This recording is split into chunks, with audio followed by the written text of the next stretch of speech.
Alright, give me just a second, ladies and gentlemen. And we will begin this fun little time. So I was gonna do the Voidex today. That's what I was gonna do originally. Instead of Voidelings, we are gonna be talking about Touhou. I feel like it's a good time to talk about Touhou, especially after all the stuff I've done. Hopefully the music's not too loud. Also, welcome back, Voidelings. I am the expert the master of disaster, the one who only voids here so we got Stroller. So, here's how I'm gonna do this. I have a little fake here. I'm not gonna go through all of the characters, because not all of them I've seen yet. And not all of them are in the games I've played. So what I'm going to do, I am going to start with the Stage 1 bosses. And then from there, I'm going to go to Stage 2 bosses from each game. Now, we'll get to some of the other Touhou games that are, you know, a little bit different. Let's say, like Super Bullet, fighting games, etc. But we're going to focus specifically on the mainline sumos.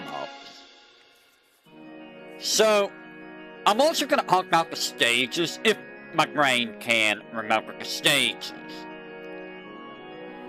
So, who's the first one we talk about here? Well, first would be the Environment of Scarlet Devil. So that would be Rumia here. And because Rumia is the Stage 1 boss and all of that, I mean, Rumia is the easiest one in the game, hands down.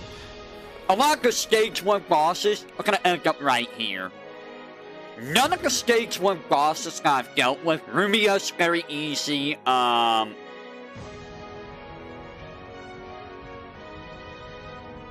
Letty would be the next one. I mean, there's not much to say about Stage 1 bosses. Rumia, only 2 spell cards, very easy to dodge. You shouldn't be dying on Rumia, like, at all. Don't die on Rumia. If you die on Rumia, even though, well, actually, maybe on Lunatic, even on Lunatic, you probably shouldn't be dying to Rumia. I don't think so.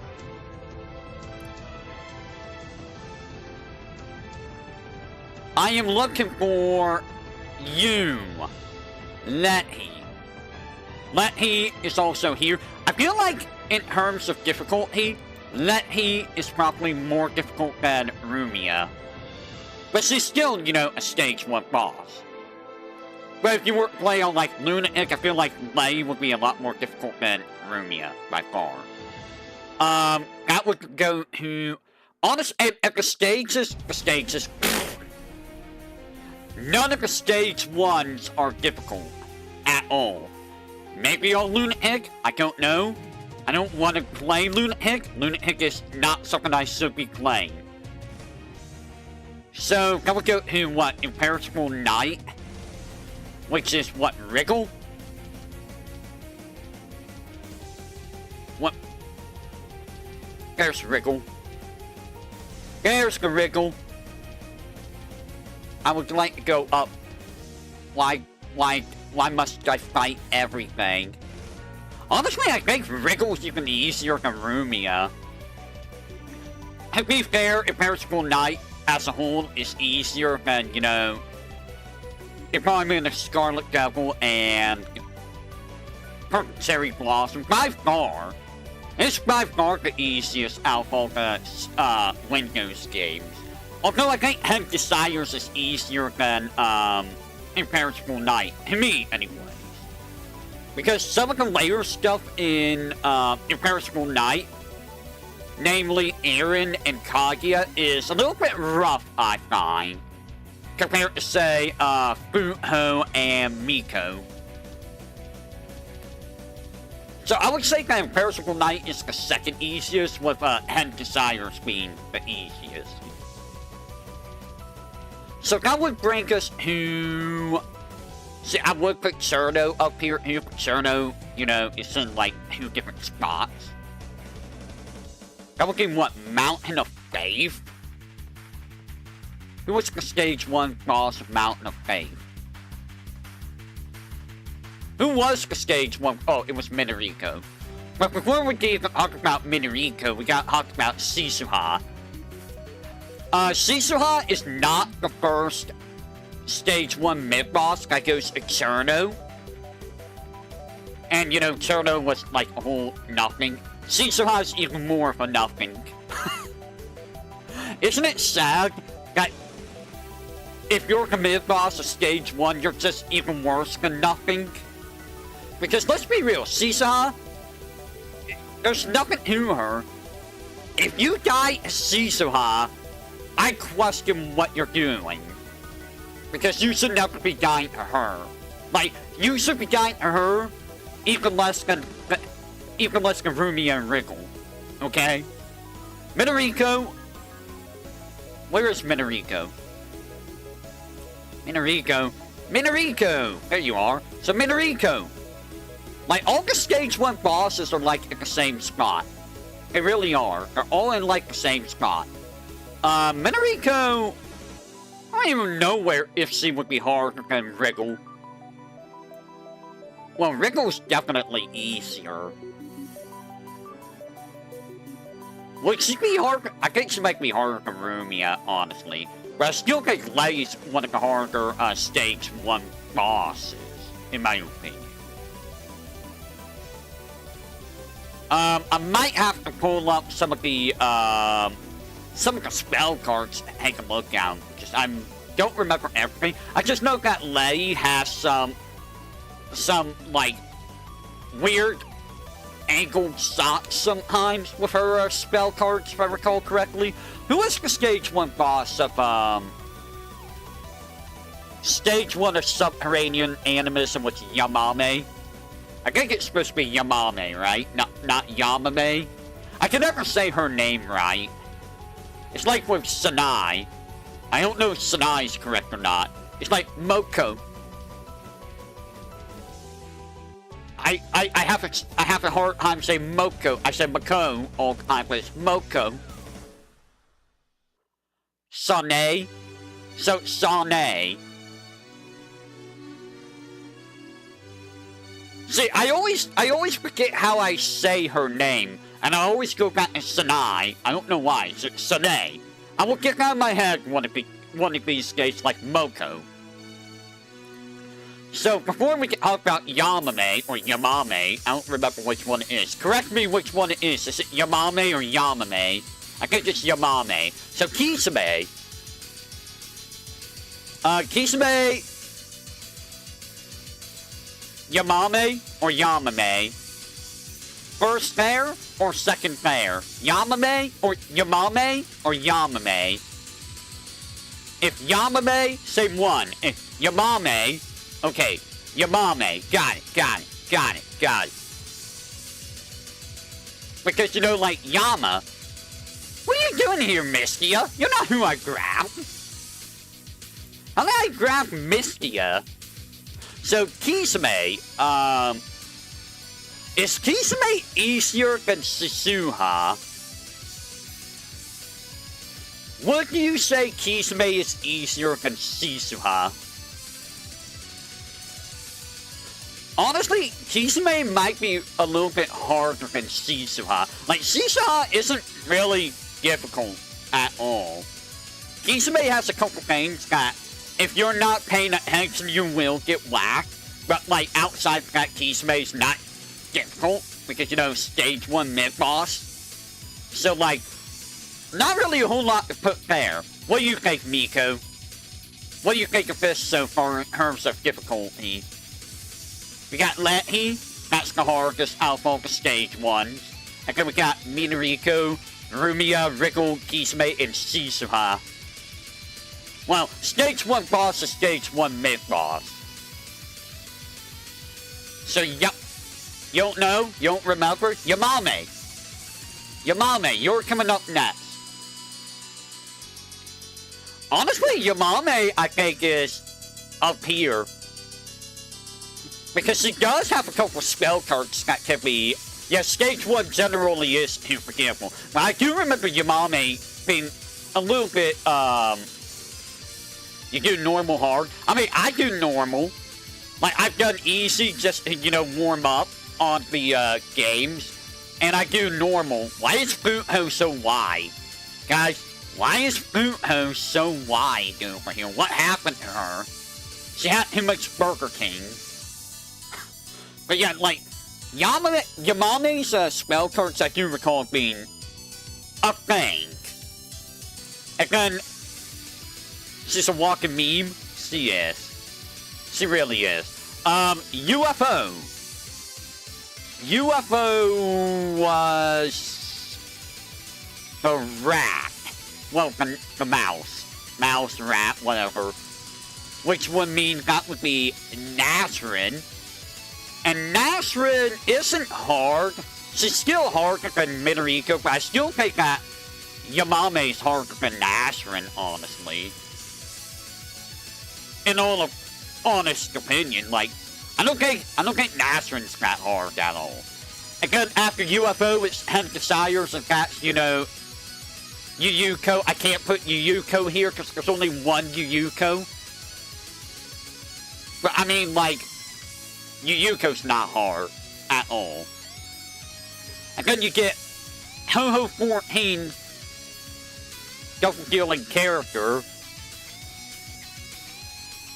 Oh, I didn't do Gaiose. Sorry, Gaiose, but, like, I mean, it's Gaiose. It's Gaiose. Okay, so it's not Cherno who was the first mid-boss, it was Gaiose, my bad.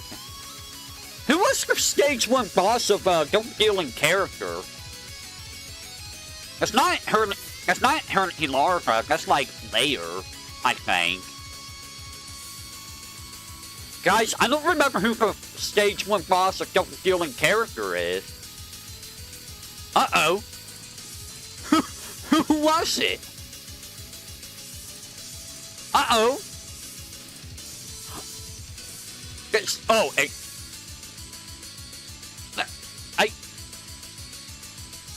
oh, Wakasaka Hime, right. I couldn't remember. I guess that means she's not very, memorable. Despite how often I did, please! I mean, I do like Waka. I do like Wakasaka Hime in terms of her character design. Like, if I were to base this off of the characters I like, it would be a different thing. But, Wakasaka Hime, I think is still... I mean, she's not really hard. She's not really hard at all. She's also not that big. That's just fan art is. Give me just a second if you will. 1 second. 1 second. Okay. Okay, so that was Wakasaka. I mean, give me a second again. Give me just a second. I am going to go to here. I am going to go here. I am going to go to double dealing character. I'm going to go to spell cards. Spell card.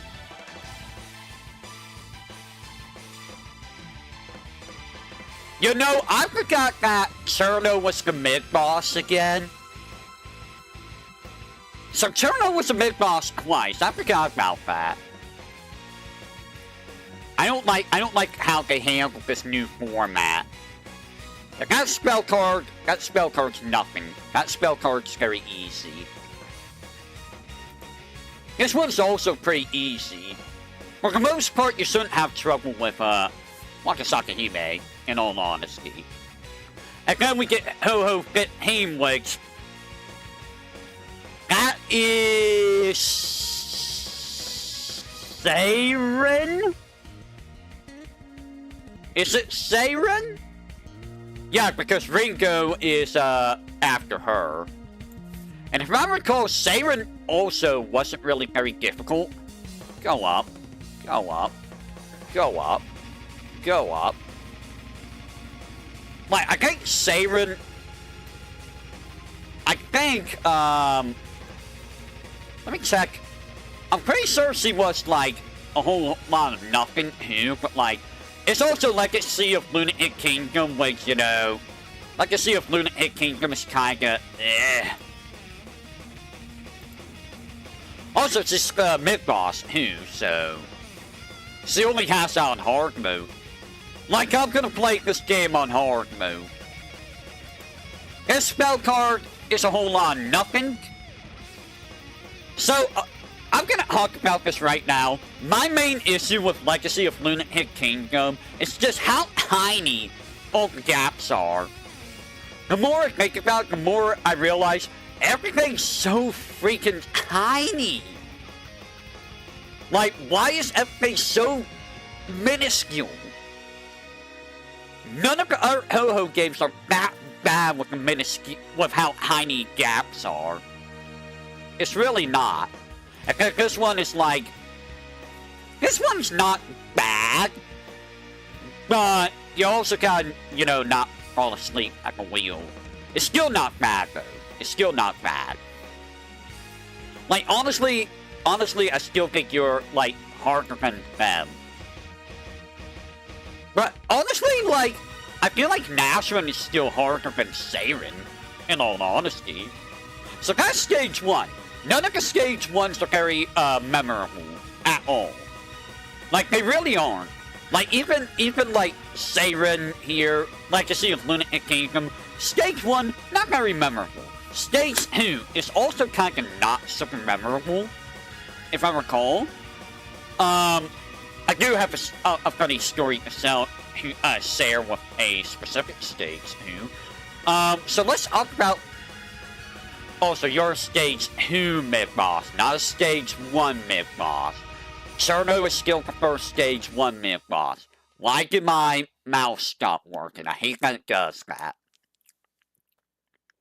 So, stage 2. EoSD stage 2 is not very difficult at all. I think the hardest thing about it is if your eyes are not super good, and like little ice chunks at the end of the stage are probably gonna, you know, be a little bit problematic for you if you can't see where all the ice is. That's about the hardest part of the stage, really. But honestly, if your eyes can't see those very well, you probably shouldn't be playing bullet hell games, if I'm to be honest. That's just my personal opinion on the matter. Anyways, so stage 2, mid-boss, Gaiose, we already went over that. Cherno, I'm gonna put here. Personally, for me, like, Cherno's spell cards are not hard. They're really not. But for me, personally, I never really figured out how to deal with her non-spell cards for some reason. Hello. We're just going over Touhou mainline shoot-em-up game in order of the stages. So we're on stage 2. So yeah, I never figured out how to deal with Cherno's non-spell card. Again, it's based on stage bosses from Touhou 6 and Touhou 15 right now, and in order of stage. We did all the stage 1s already. We're doing stage 2 at the moment. So we will get the more fun ones after we get done with stage 2. But yeah, again, Cherno. The only reason she's up here at all instead of down here is, personally, for me, I never figured out how to deal with her non-spell card. Why? I don't know. I just never did. And the fact that EoSD does not have a hitbox for you to view makes her a little bit harder for me because I can't really dodge in between her bullets, her non-spell card bullets very well. Why, thank you. So yeah, Cherno's up here for me. Everyone else should be down here, I think. For me, she's just up here because of non-spell card. And then we get a Chen. So Chen, honestly, stage 2 bosses are gonna be like up here, honestly. Chen. Chen's not that hard. Honestly, I'm trying to think. What does Chen have? I can't remember what Chen does. What does Chen do? What does the cat do? I know there's a specific spell card that was, oh yeah, she's the mid-boss. Like, her mid-boss spell card does a whole lot of, you know, just random dodging. It's not that hard. You shouldn't really have problems with that. This one...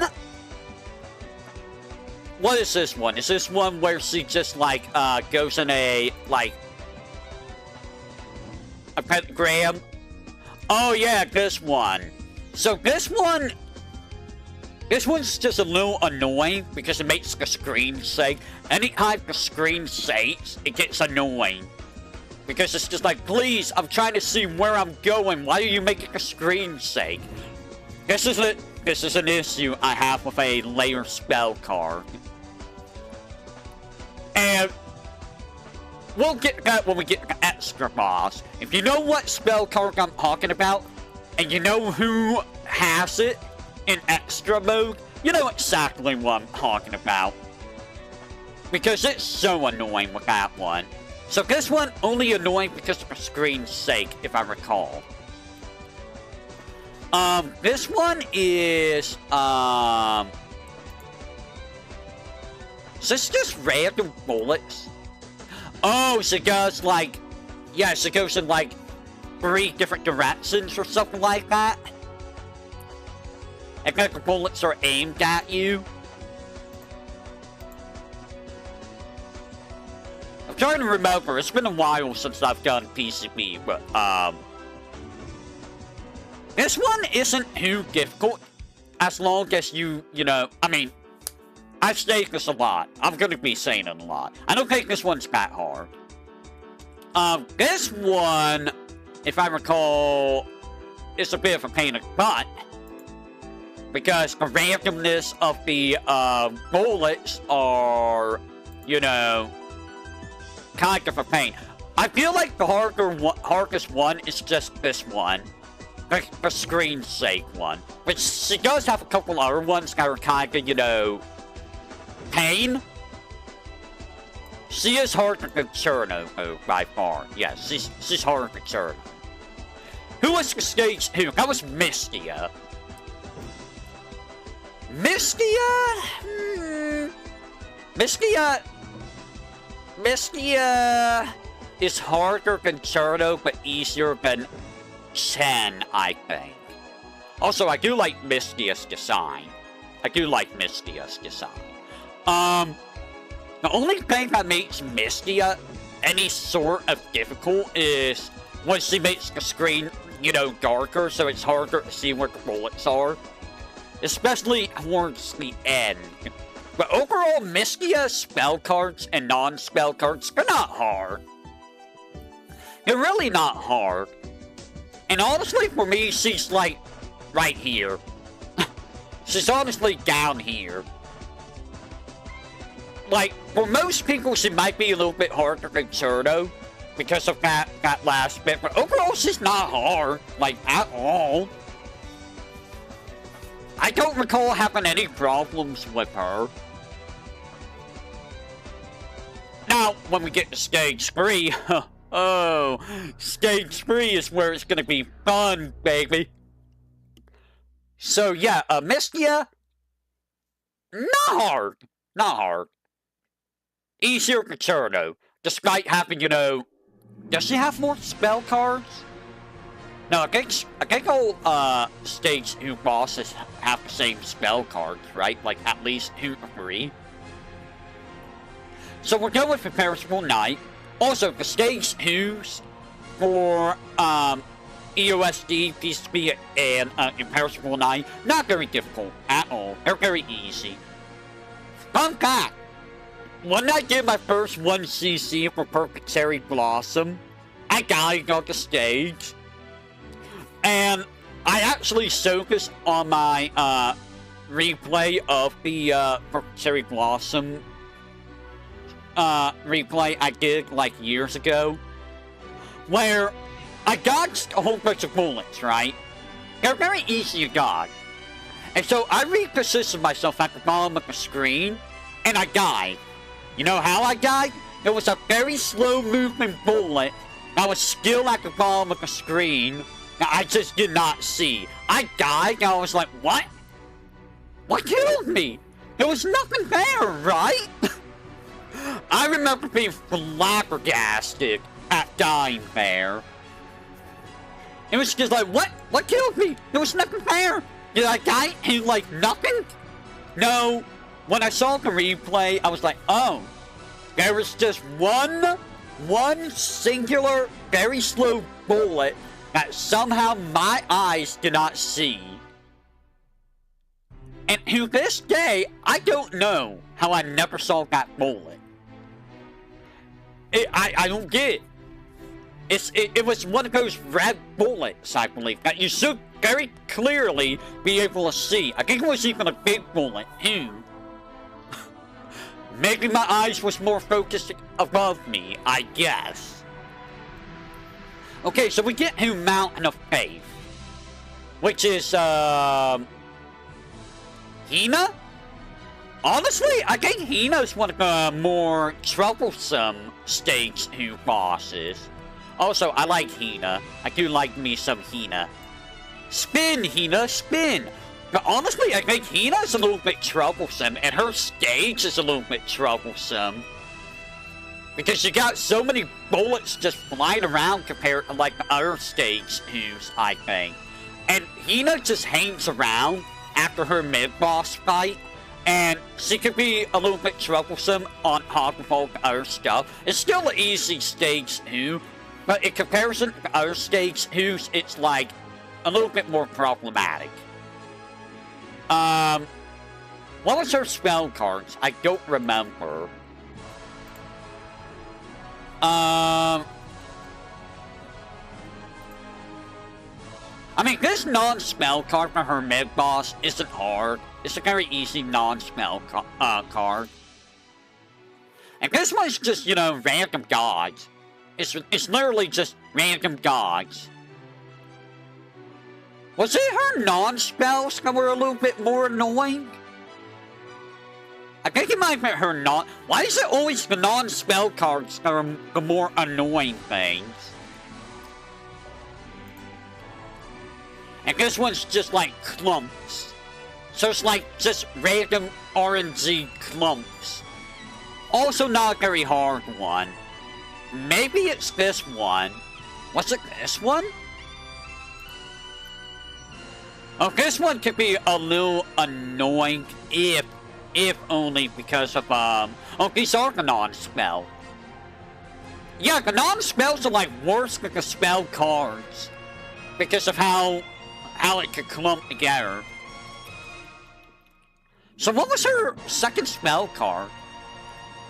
Okay, so this one is also another one where you can just get spin, spin! Hina does like to spin, and I like Hina's design. Honestly, I think the big problem with Hina, compared to everyone else, is just how easy it is for everything of hers to just clump together, so you get walled in. If I recall, this one's like the easiest of her spell cards, because it's like so spread out that you can just go right through, and then back up, and then wait for the next row, and just go on through. You might be able to go in a circle around her, but why would you do that?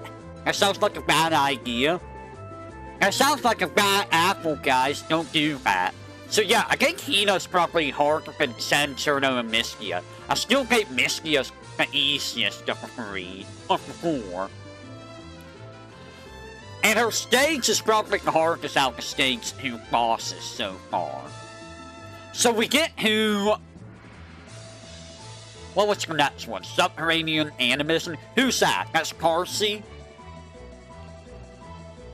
Yeah, it's Parsi, right? Where is Parsi? Parsi. Come here, Parsi.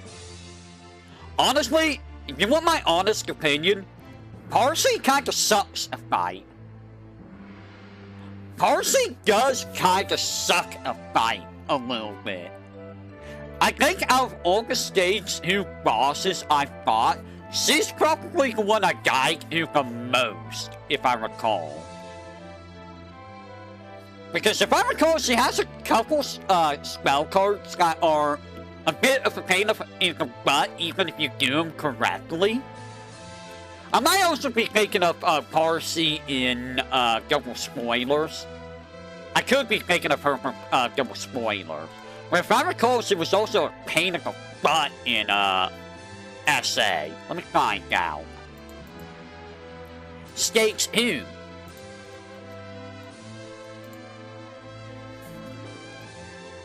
You mean like this one? Isn't this one where she like teleports around?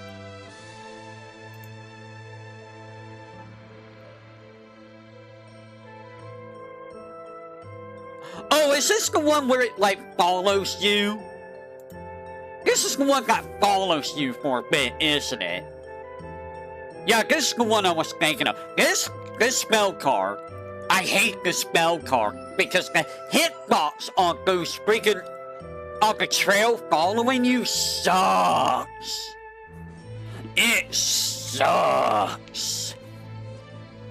And you can box yourself in so easily. This is like the worst of the stage 2 spell cards in general. And this is just the mid-boss. The boss spell card. Yeah, so let's get... So I talked about this one where you have a trail of bullets that will follow you. You want to move kind of slow, but you don't want to move too slow. Otherwise, those bullets are going to spawn on top of you. And she leaves behind this freaking mess behind you with these bullets. So you can't really backtrack with bullets very easily. And it's very hard to hit her. Like, if you don't have, like, a homing shot, it's really hard to freaking hit Parsi. And then this one, where she goes from left to right and goes back and forth. She keeps going back and forth from left to right. She will shoot this giant green bullet that will leave behind these little flowers. And the flowers will stay until, I think, the third or fourth shot afterwards. So, you start getting this cluster. And again, it's also really hard to hit Parsi. Again, you're gonna notice a trend here. So, you want to, like, follow Parsi, but you don't want to block yourself off with flowers. This is a lot easier with Reimu because she could just scream rap with Yukari. Was it Yukari? Yeah, it was Yukari.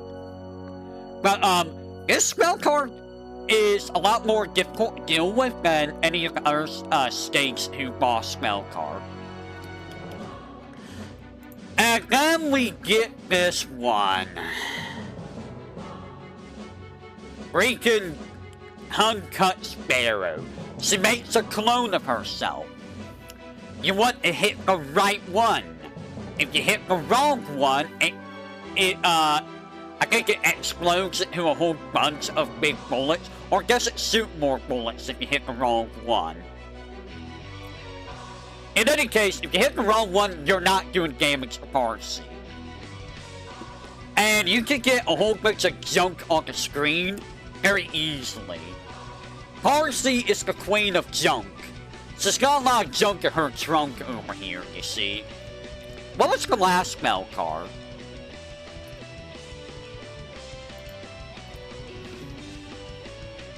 Oh god. So, she stays at the center, and she shoots bullets that are aimed at you. I think the idea normally is you're supposed to rotate around her. I think. I'm not sure. With Reimu, you can just, you know, wrap around the screen. But I think the idea is you're supposed to, like, go around her. But this spell card is, kind of a jerk. Just like Parsi. Parsi is kind of a jerk. She's kind of mean. So, honestly, a lot of subterranean animism bosses are probably going to be harder or high up on the list. But yeah, Parsi kinda sucks to deal with. And she is definitely the hardest of the stage 2 bosses by far. I think. I don't know what you guys think, but I think she's the hardest of the stage 2 bosses. So we go from SA, and her stage...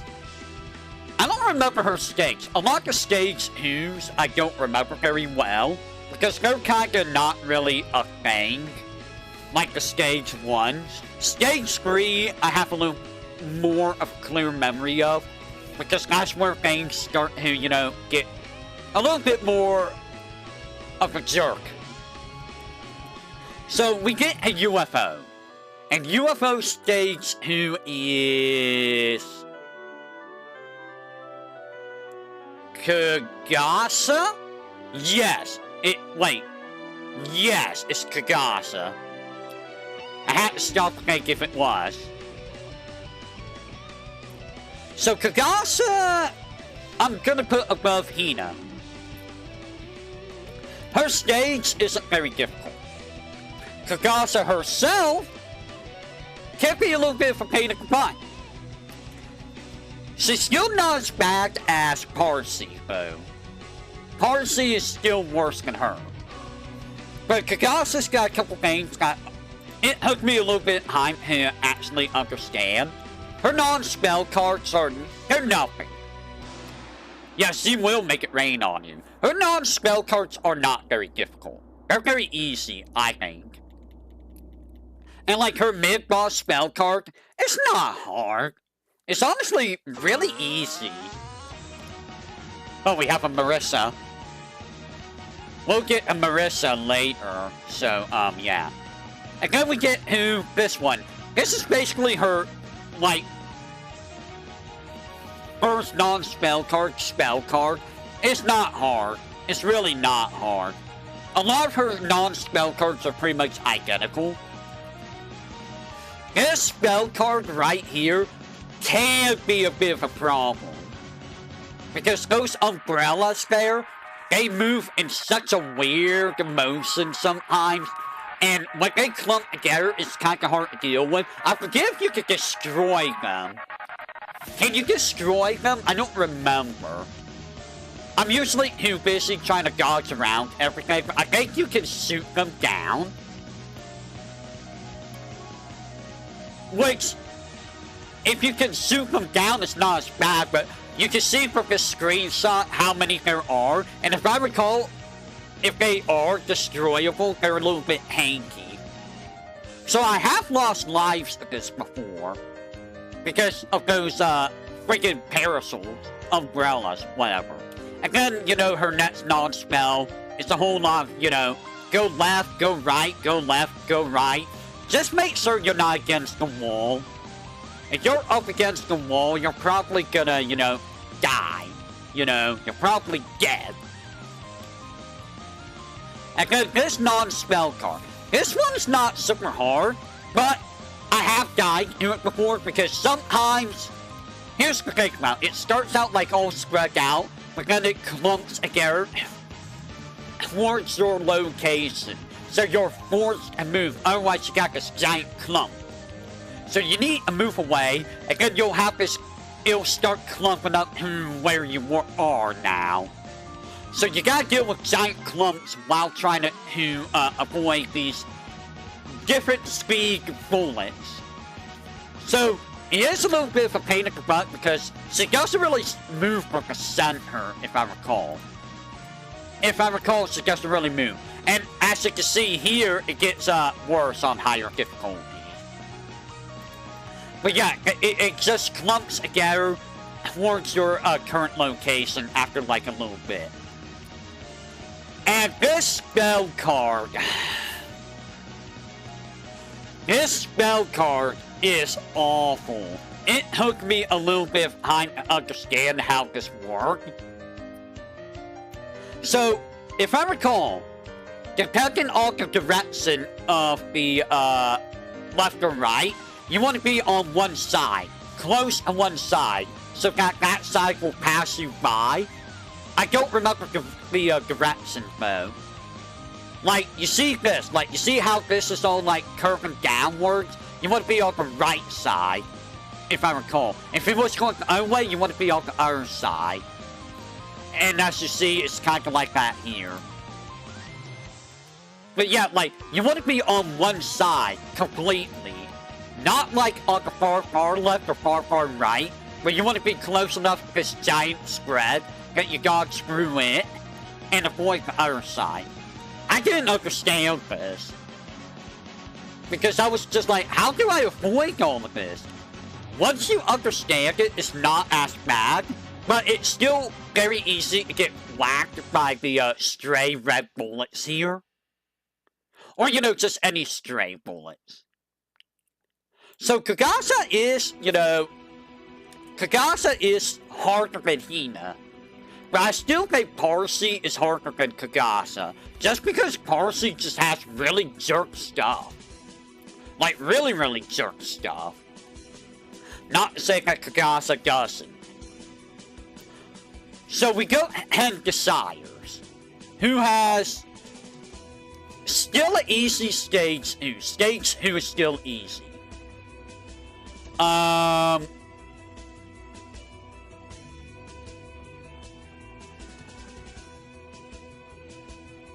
Where is he?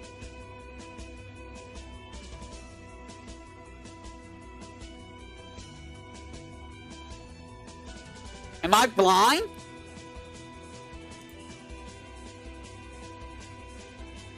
Does he not exist? It should be Kyoko. Kyoko? Kyoko? Hello?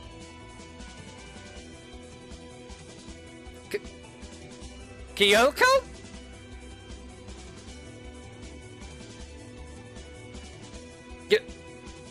Does anyone see Kyoko?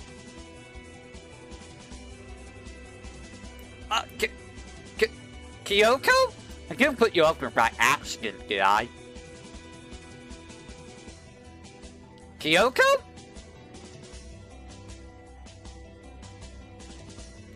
Does anyone see her?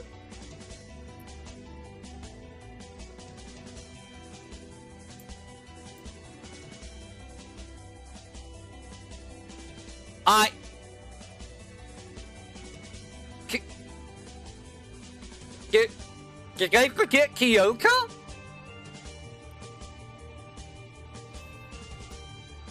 I don't see her. Guys, I don't think she exists. How dare they forget Kyoko? They actually forgot to put Kyoko on this list. Wow! How can you forget Kyoko? I mean, Kyoko is kind of forgivable in terms of being a boss. I'm not gonna lie, like, if I was gonna put Kyoko anywhere on here, I'd honestly put Kyoko, like, back here. Like, Kyoko's not hard at all. Like, she's honestly very easy. Honestly, I might put Kyoko down here beside Mystia. That's how easy Kyoko is. And her stage is very easy, too. I just can't believe Kyoko's not on this list. How is she gone? But yeah, Kyoko, very easy. So, double dealing character, stage 2 was Seki Bonky. Seki Bonky. There you are. There's the Dolahan. Actually, that's not what she is. I don't think. I forget. It's like a Roku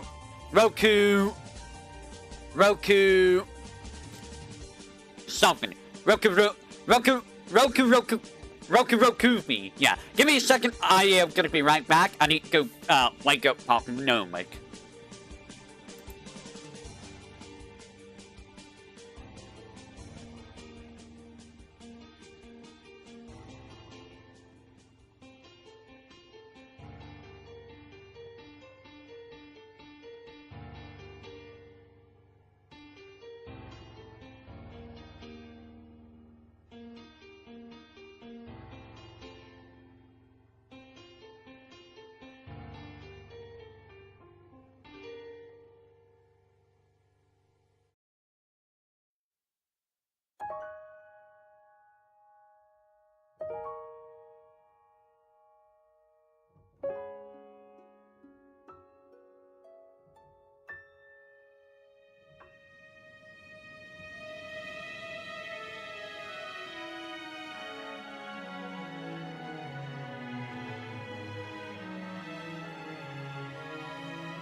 I also like how you remember all these names. Like I couldn't remember Rokurokumi. Oh hey, it's the song that I used in Ho-Ho Fantasy, I think. So Seki. If I recall, Seki's not super hard. But I think Seki Monkey, I'm gonna have to look at her spell card skin. If I recall, she does have a couple nasty spell cards. If I recall, I did die on some of her stuff before. Yeah, this one's not super hard. If I recall, there's a safe spot on one of her spell cards, too, where you don't even have to move. But, this one just, like, shoots random heads. I don't think the heads are aimed at you in this one, right? If I recall. It just goes wherever, just don't be in the way of the head. And this one is where the head is following you, right? So you basically just gotta... You just kite the head around and shoot the main body. I think the head blocks shots too, right? So you can't really shoot the head at all. Damage her, you gotta shoot the main body. And while you're dodging the head, you got these lasers avoid. It's not a very hard spell card. I feel like it might still be doable on Lunatic, maybe. Except the lasers are like super long. It does block it. Her second spell card. I think this is the one that has a safe spot. I think this one has a safe spot on it, if I recall. But yeah, she shoots out 5 heads. You gotta, like, dodge the lasers and shoot her. Like, you can basically just move to the left a bit, go back to the center, move to the right a bit. It's basically just do, like a 3-step. Like, left, center, right, center, left, center. It's not super difficult. Just don't run into any bullets like I would, you know? Because I'm very well known for just running into stuff like a dum-dum. Don't run into bullets. It's not very hard to spell card. I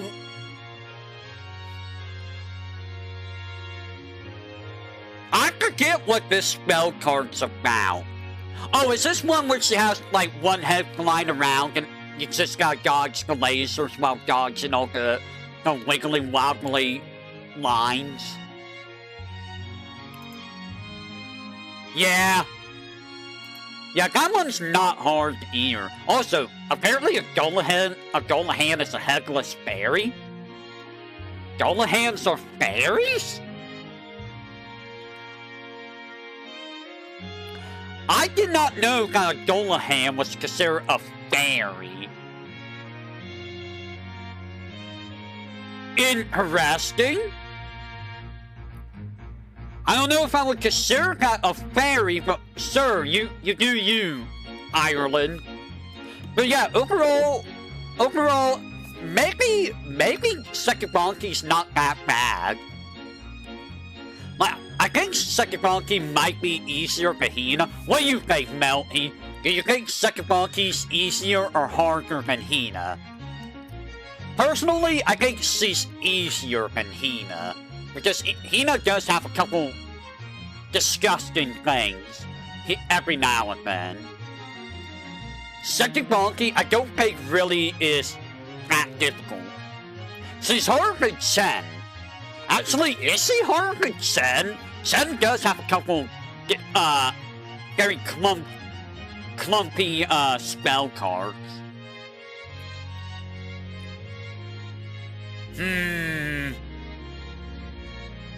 Honestly, you think she's easier? She is easier for Hina, I think. She might be harder than Chen. Also, I like how, like, the stage 2 bosses are right up here above the stage 1 bosses. Except Mystia. Mystia is down here with the stage 1 bosses. Again, the only reason Cherno's up here is because of her non-spell cards for me. Because I never learned how to dodge them properly, okay? I never did. And I still don't know. And the lack of a hitbox makes it harder for me. Okay, so that is double dealing character. So now we move to Legacy of Lunatic Kingdom, which is Ringo. What's Ringo?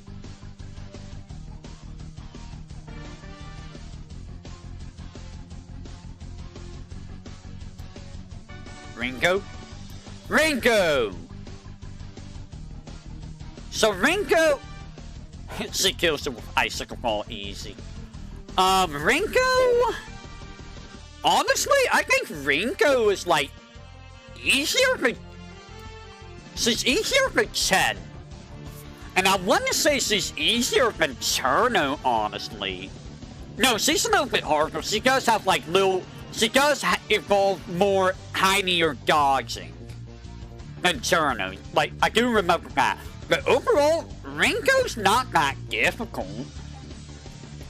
Like, if we were to take a look at her spell cards... let's go look at her spell card. Like, I recall her not being very hard. Like, again, a lot of her spell cards is like tiny dodging. So, it would be harder for people if their eyes are not good enough to see these tiny bullets. Because I'm gonna be real. Seeing these tiny little red bullets might be a little bit hard for people. And when it comes to, like, this one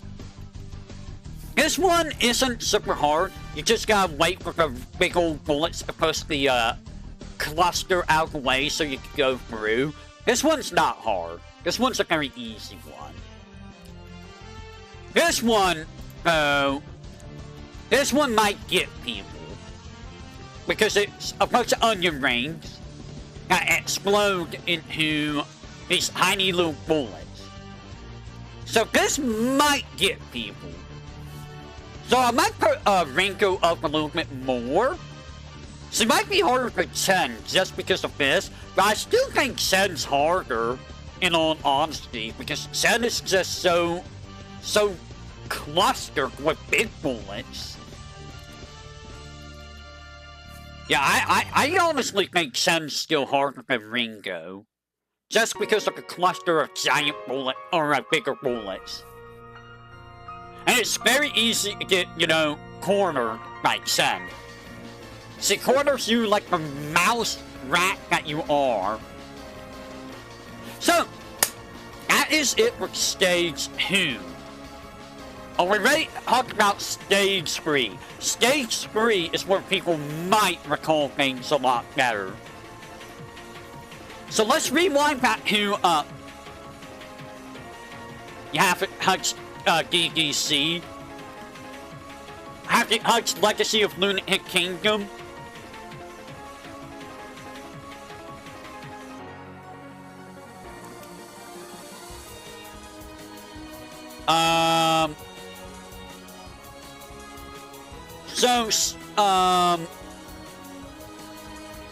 Gotcha. We are looking for our favorite gate guard, Mei Ling. So Mei Ling is actually going to go right here. I think Mei Ling is harder than any of the Stage 2 bosses. And her stage is actually kind of rough. Like, if I were to think of a Stage 3 that I have difficulties with, Mei Ling's stage is honestly kind of hard. I'm not gonna lie, that stage is kind of rough for a Stage 3. Mostly because trying to dodge without a hitbox makes it a lot more difficult. And the bullets are so tight sometimes. They really are. And Mei Ling herself is kind of rough. Not gonna lie. I struggle with Mei Ling. Again, I struggle with EoSD in general because I don't know where my hitbox is. And Mei Ling kind of demands you know where your hitbox is, because she likes to have you go between, like, thin little columns a lot. And she likes to cluster her bullets up a lot. But yeah, I think her stage is definitely one of the harder stage 3s. Let's take a look at her spell cards, just so I can remember them. Recall! The spell cards, hella. Use recall.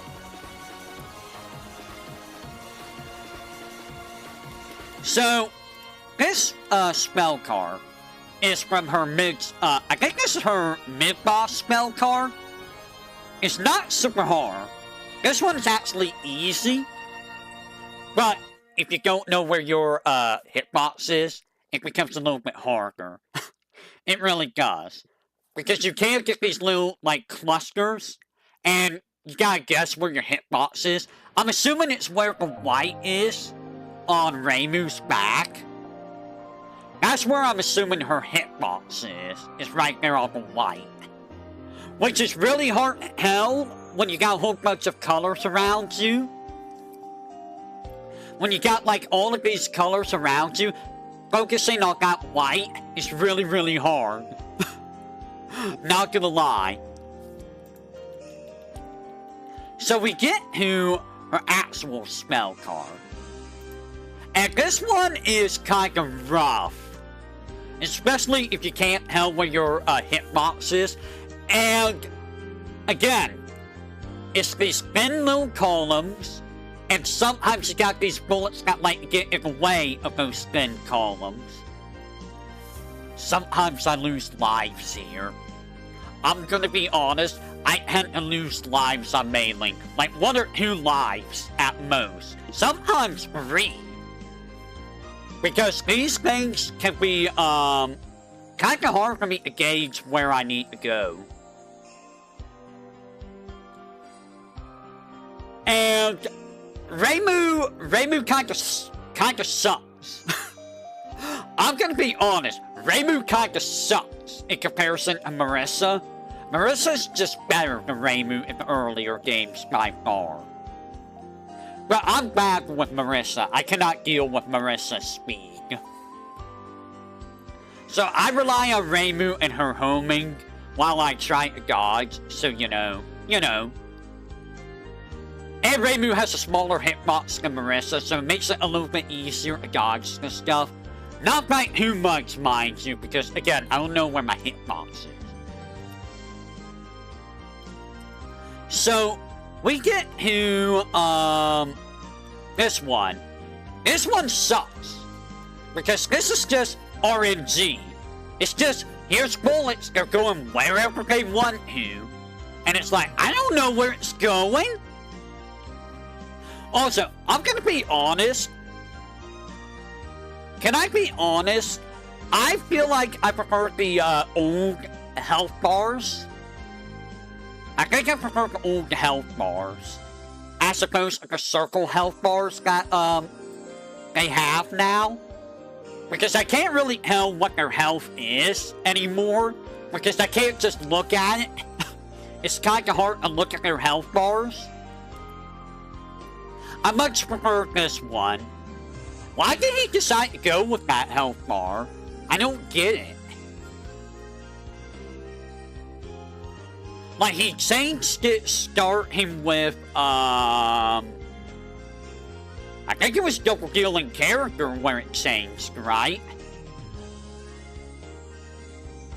I believe it was double dealing character where it went to circle health bar.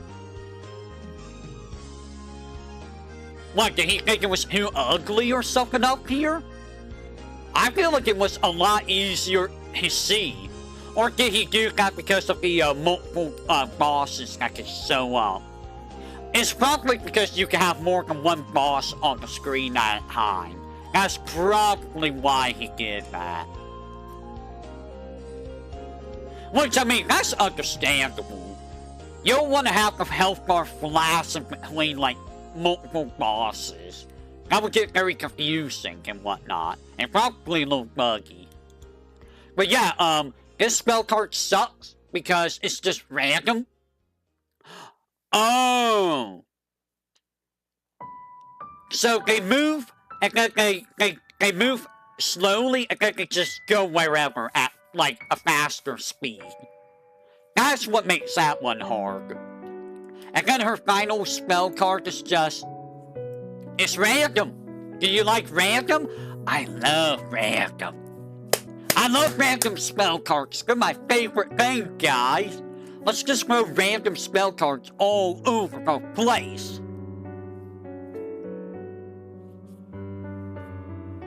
I don't like it.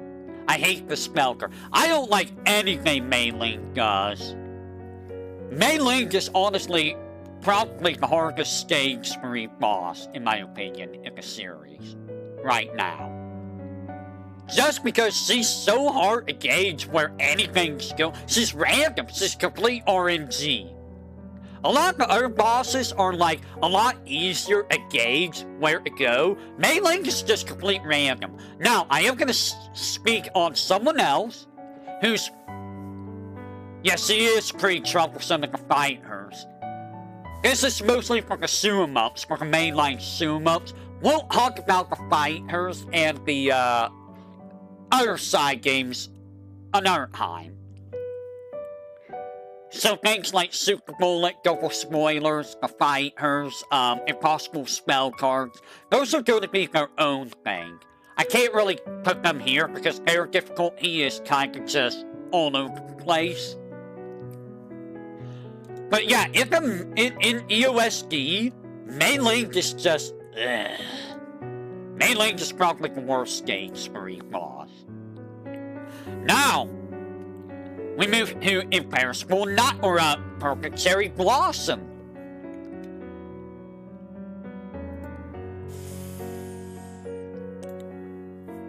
So, I talked about Mei Ling being the hardest of the stage 3 bosses. Alice here is a very good contender for that. Her stage is really, really short. Her stage is not hard at all. You do fight Alice 3 times. The first couple times, she's not really hard when you fight her. However, her actual boss fight, you do have a hitbox, but Alice is kind of a thing. Alice is kind of rough, if I may add. You don't see this unless you're playing on, like, hard mode. So, you get the spell card. This is just, a flower pattern, and then it's just RNG bullets. This one's not that hard.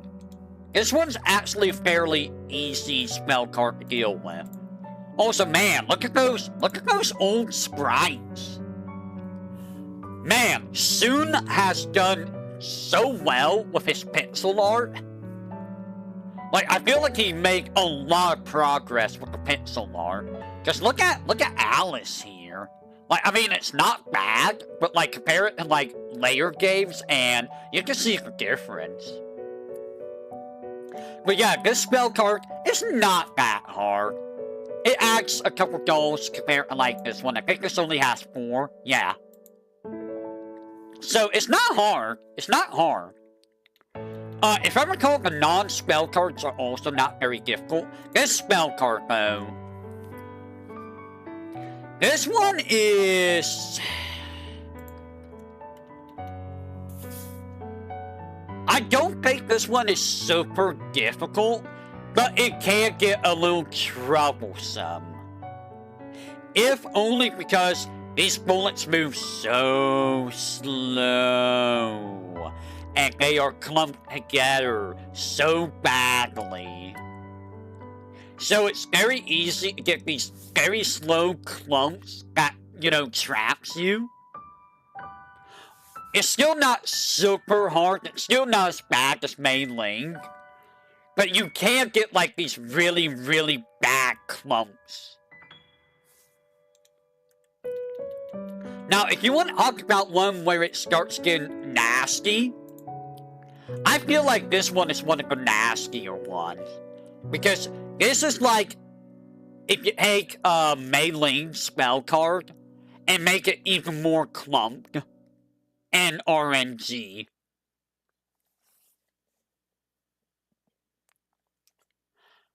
Maybe it's not as bad as Mei Ling. Maybe I'm making Alice harder than she is. You know, I feel like I'm making Alice harder than she is. Also, you have the Cherry Barrier, the Blossom Barrier. I don't remember what it's called. The Cherry Border. So that does help in this game a little bit. So that might make Alice easier, or a lot of bosses a little easier. Not too much easier, but a little bit easier. But yeah, this one I recall being a little bit clumpy. Still not as bad. Yeah, she's not using book on you this time. I heard about how she's really bad in PC 98 games. I heard she's like one of the worst extra stage bosses in the higher Touhou series. This one can be tricky. Like, you can get really bad clumps with these giant bullets being in the way, and they move at a moderate speed. However, Mei Ling is still worse. I think Mei Ling is still worse than Alice. Alice has a couple spell cards that can clump together, but compared to Mei Ling, who is like clumped together all the time, I think Alice is actually easier than Mei Ling. Yeah, I say Alice is easier than Mei Ling by far. Mei Ling is still harder for Alice. Also, Mei Ling has the hardest stage 3. Alice stage 3, very easy. So we move to Imperishable Night. We move to Imperishable Night. Oh boy, guys. Imperishable Night. So, Imperishable Night isn't really a super hard game. If I recall, Stage 3 wasn't super hard. Kane, is it Kane or is it Kane? It's Kane, right?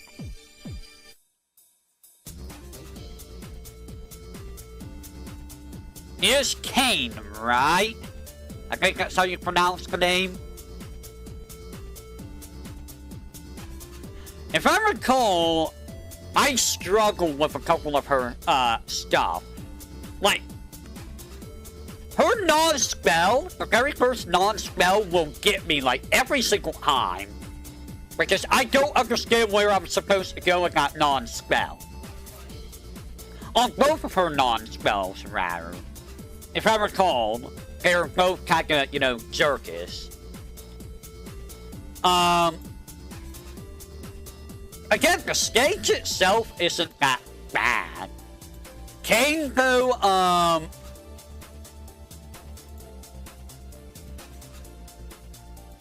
this goes in a triangle pattern, right? Yeah, if I recall, this one's not hard. Like, this is an easy spell card. A non-spell card before this is harder than this. Like, it's just avoid the giant bullets, go in between the small bullets. Not that hard.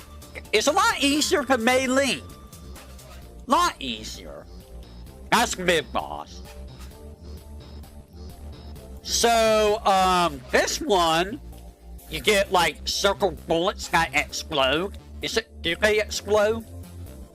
I think the circle bullets explode, right? They just go in a random direction and explode.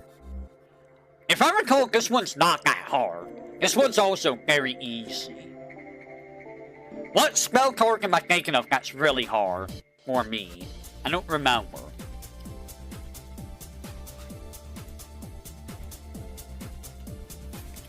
Ah, yes, the standard Let's Grow Clump Bullets together, the spell card.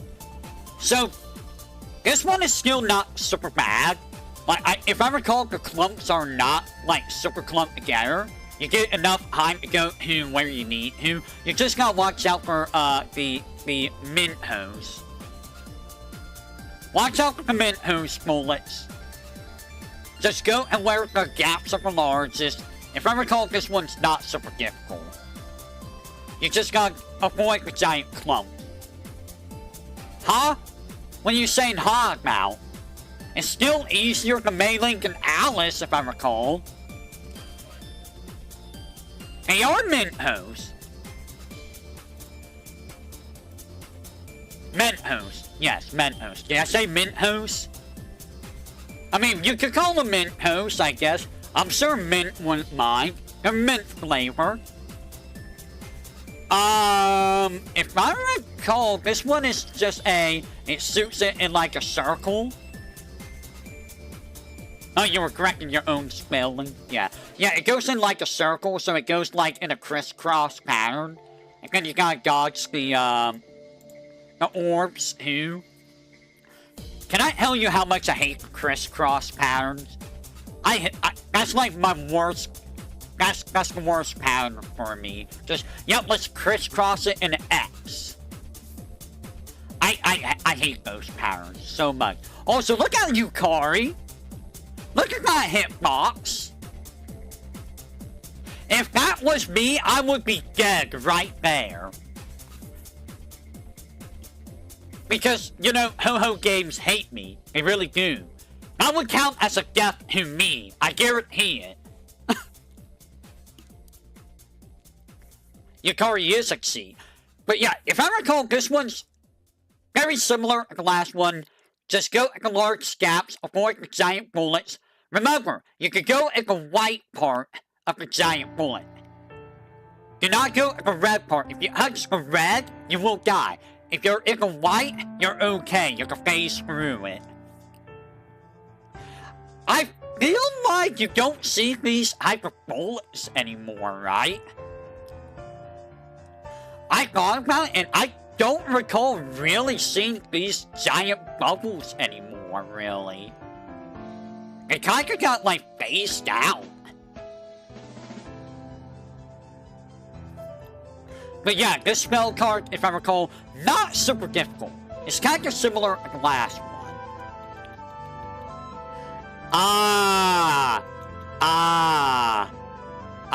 Here it is. Okay.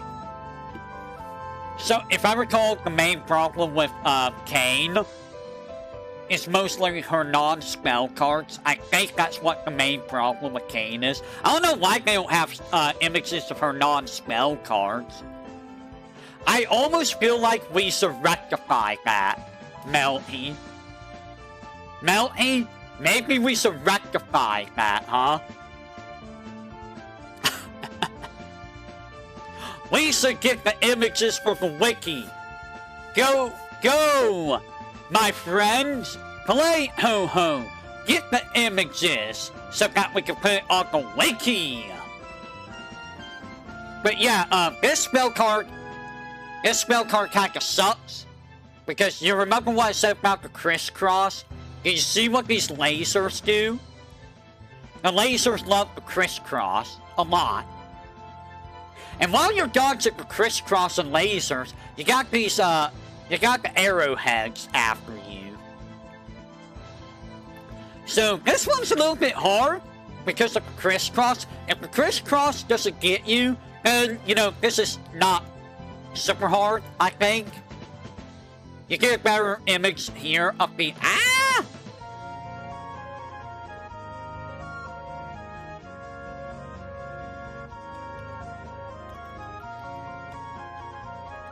There we go. As you can see, the crisscross happens a lot more here. You also get instances where they don't crisscross, like right here near the bomb by Yukari. So this one's just only difficult if you can't deal with the crisscross. So honestly, thinking about it, maybe she's easier than Alice. She might be easier than Alice for her spell cards, but her non-spell cards are what makes her hard.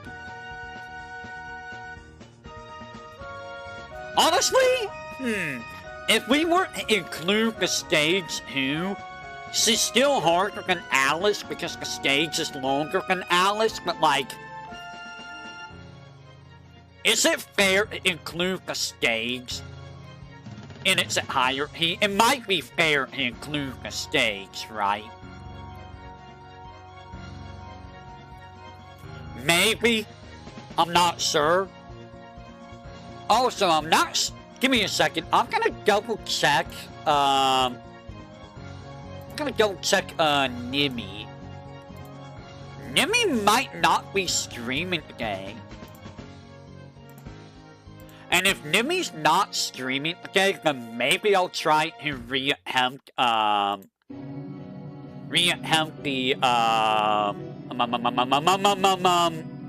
whatchamacallit? The, extra stage. I'm not 100% sure if I will. I'm gonna be honest. I'm at that point with the extra stage where I might actually have to give up on it. Because my eyes are not good enough for it. And it kind of aggravates me.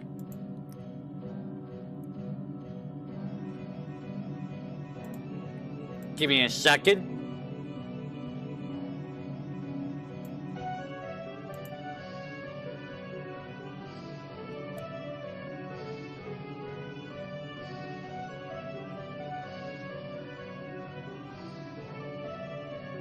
Yeah, I'm not seeing anything for Nimmy. Nimmy probably won't be streaming today, I think.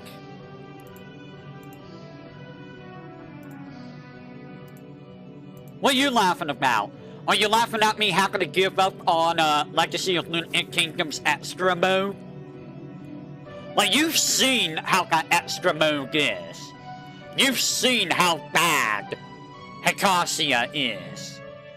Hikasia is complete garbage. She really, really is. So, we're going with a perishable knight. That means we got Mountain of Fate. Oh, asking. Oh, okay, I gotcha. I mean, what do you think? Yay or nay? Because the stage does add to the difficulty, I think. We got Mountain of Faith. Stage 3 for Mountain of Faith was Nihori.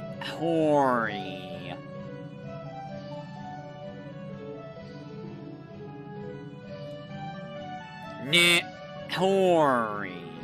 Where are you, Nihori? Nihori? There you are. So, Nihori, if I recall, Nihori's stage isn't super difficult at all. I mean, it's more difficult than stage 2, but it's not like super difficult. Nihori herself, if I recall, can be a little bit rough. If I recall. Like, Mountain of Faith in general wasn't super hard, if you were to ask me. But if I recall, Nihori herself could get a little bit rough. This spell card isn't very difficult. This is her mid-boss spell card. It's not hard. Like, it's got crisscrosses, but like, they're so spread out, you shouldn't die here. The main threat here are the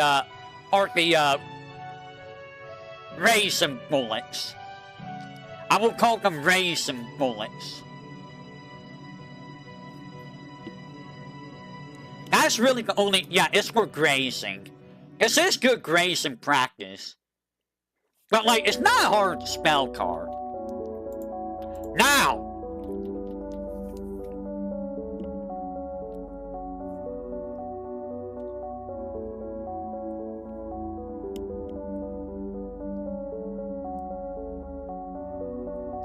Uh-huh. Yeah! Now we start getting the fun stuff. This is the first spell card that Hori throws at you.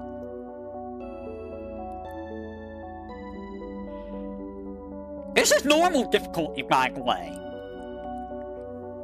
So, if I recall, the tiny blue bullets fall in a row. They will always fall in the same pattern, almost in a row. So, all you really need to do is watch for the openings of the small blue bullets as they fall. And I believe the Mentos bullets here, they're winter fresh, by the way. Icebreaker Mentos, if you will. I think they go in like a fan pattern. I don't think they're actually aimed at you. They go in a fan pattern from Hori's position, if I recall. So the main threat is where are the icebreaker bullets gonna be at compared to the smaller bullets.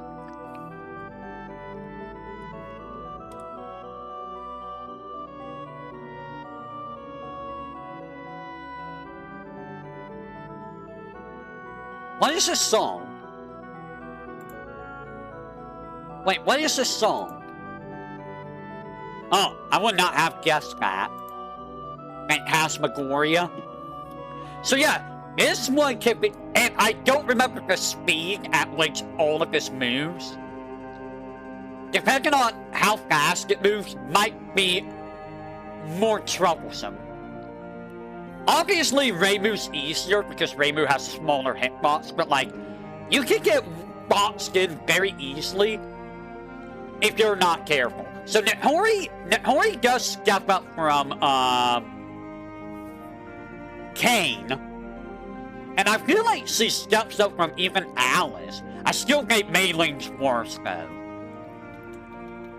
And then you get this one, which I think this is just random bullets. I feel like this is just... Wait, is this the one that rains down?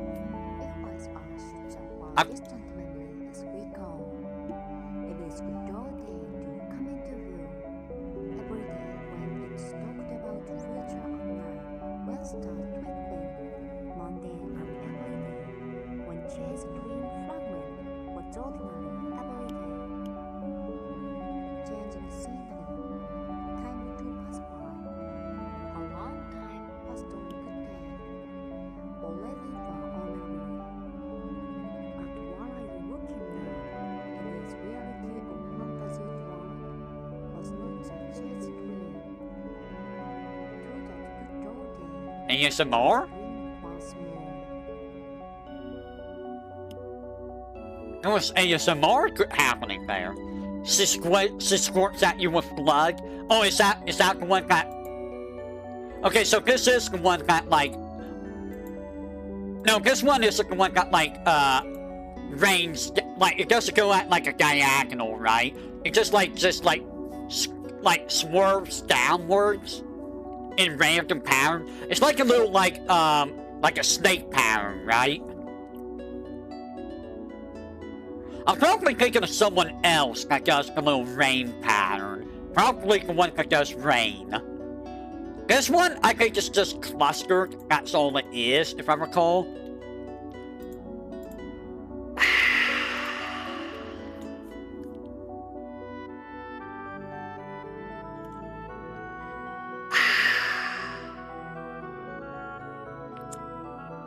Crisscross lasers, my beloved. Crisscross lasers, my beloved. After Kane, they really, really loved using the crisscross lasers on stage screen. Did you notice that? After Kane, always stage screen, they do crisscross lasers. Why the crisscross? This one's difficult for me because of crisscross and lasers. It also gets really hard to see where the lasers are because they're all green. It's all green. And then you got, you know, the little pew pew bullets that just, you know, are there just to annoy you. Pew pew pew. I don't remember Nihori's non-spell cards. I do not remember what they're like. This one's probably one of the worst ones out of Nihori's spell cards. Aside from, you know, that one. That one's also pretty bad. Ooze Blooded is kind of pretty bad too. So I think Nihori is probably harder than Kane. But is she harder than Alice is the question. Her stage is definitely harder than Alice. Mei Ling's stage is still harder than everyone else's. But is Nihori harder than Alice? I'm getting PTSD from this song because I heard this so much in Touhou Fantasy.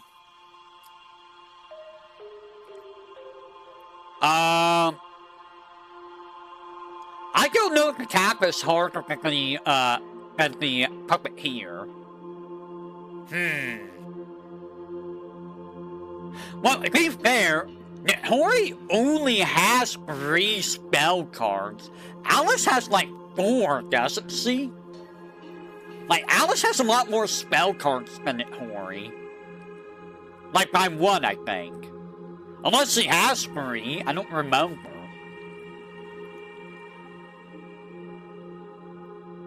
You know what? Honestly, maybe Alice and Nihori are kinda high.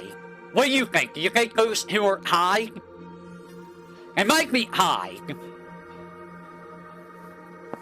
Give me a second. I had to recharge my Switch because I had it, I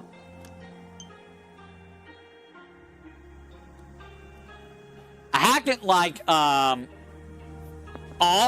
for, like, a week and a half. Okay, it is fully charged now.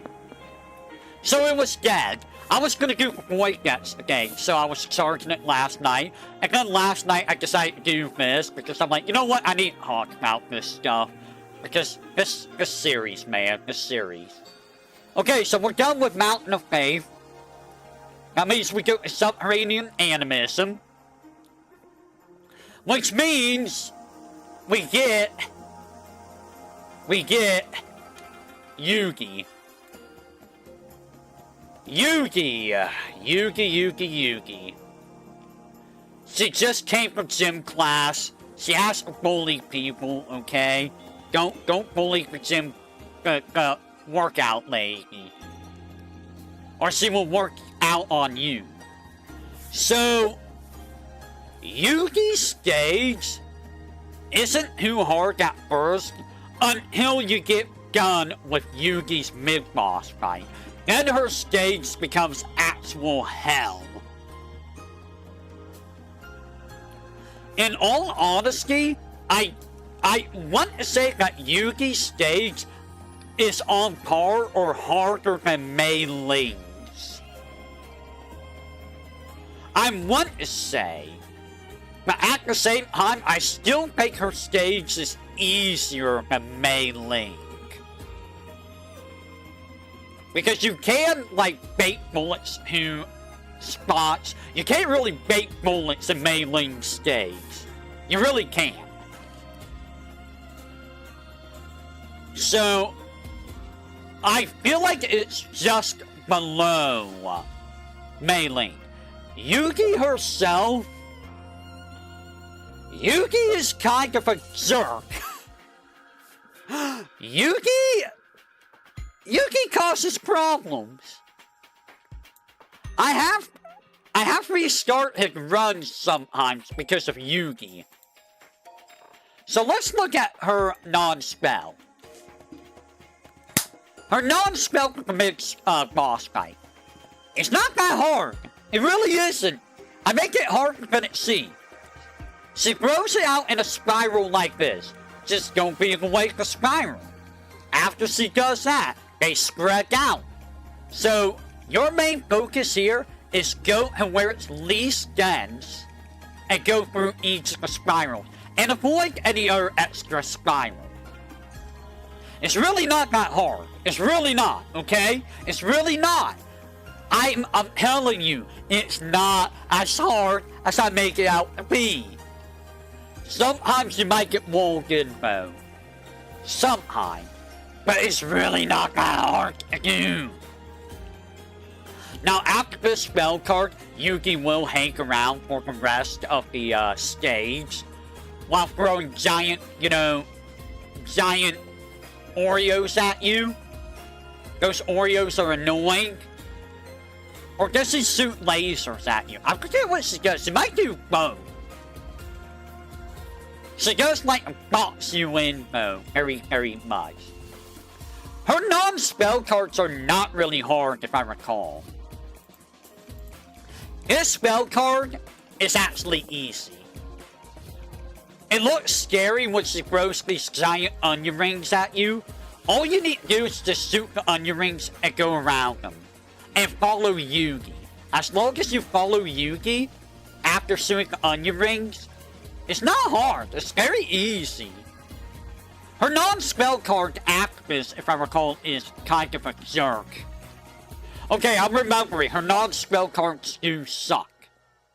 That's probably one of the hardest things about her. And probably a lot of bosses, really. And then you get Storm on Mount O. Oh, it's magic. You know?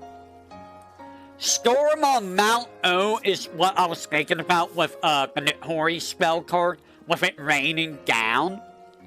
So these bullets will rain down from the top right to bottom left. And very fast.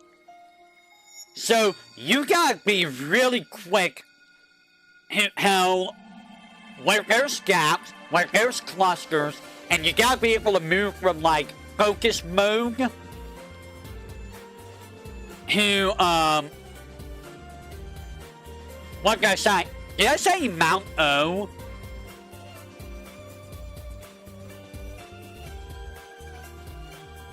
I said Mount O, didn't I? Yes, OA. It's just O-A. Because remember guys, a little Japanese lesson. And correct me if I'm wrong here, Melty. Japanese and Spanish vowels are identical. A's are like ah. E's are like A. I's are like E. O's are just O's. And U's, just think of Nimi. U's are just Oo's. If I recall. So if you're trying to say, how could they say Japanese U or Japanese U? Just think of Nimi. There you go. That is correct. Or if you want like something, if you want to be more like a weeb, like if you want to think of a U, think of like Uchiha. It's not Uchiha, it's Uchiha. The U in the Uchiha is stretched out. If you want something like O, like Oguro, or Orochi, it's still O, it's still O. If you want something for, I, Itachi, there you go. It's spelled with an I, but it's pronounced like an E, like Itachi, or Ichigo. If you want a E,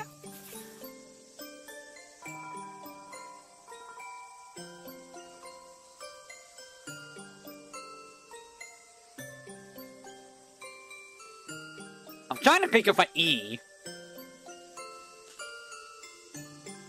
I'm trying to think of an E. I'm drawing a blank. Give me an E. Give me a Japanese E. Why am I drawing a blank? I'm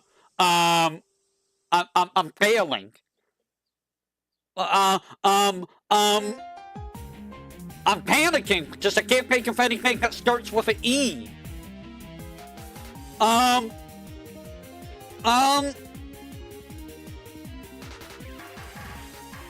I can't think of anything that starts with an E.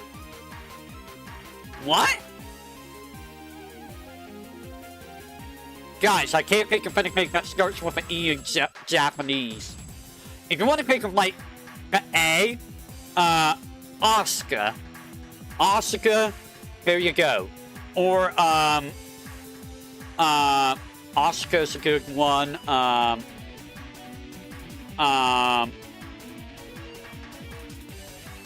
Most of foreign words or names, probably. Asuka,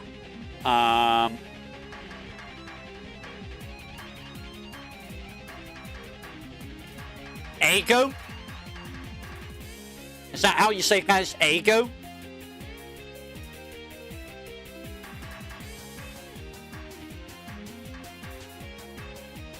Okay. Ego works. Ego works. I can't believe I can't. Or, like... I don't think Emma works, right? Is Emma even a word? Emma is a word. I forget what Emma means. It's not a Yama. Emma.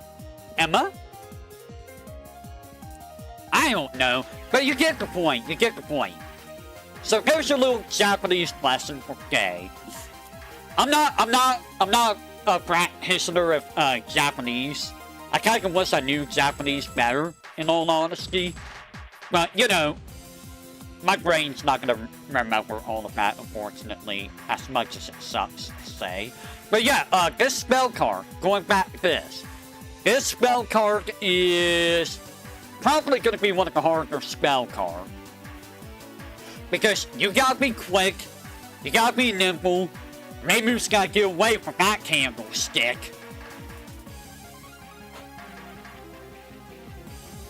She's got dog spat. Why is it all white? I can't see. So here's the thing about knockout in 3 steps.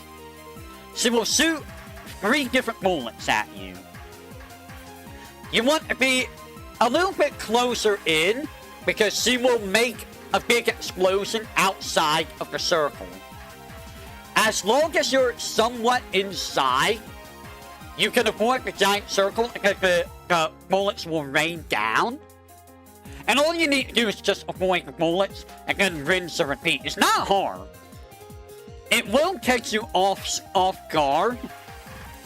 Like, here's the hard mode version. This is how it would look on hard mode. It's kind of similar to this on normal. You just gotta be in the center and just, you know, move back. And then go for gaps and then get back to this area. The hardest part about Yugi is gonna be this spell card. And her non-spell card. Have fun! So that is Yugi. So Yugi is a little bit harder than Alice, and her stage is definitely harder. But I still think Mei Ling is the queen of hardest stage 3. Now we get the UFO, which has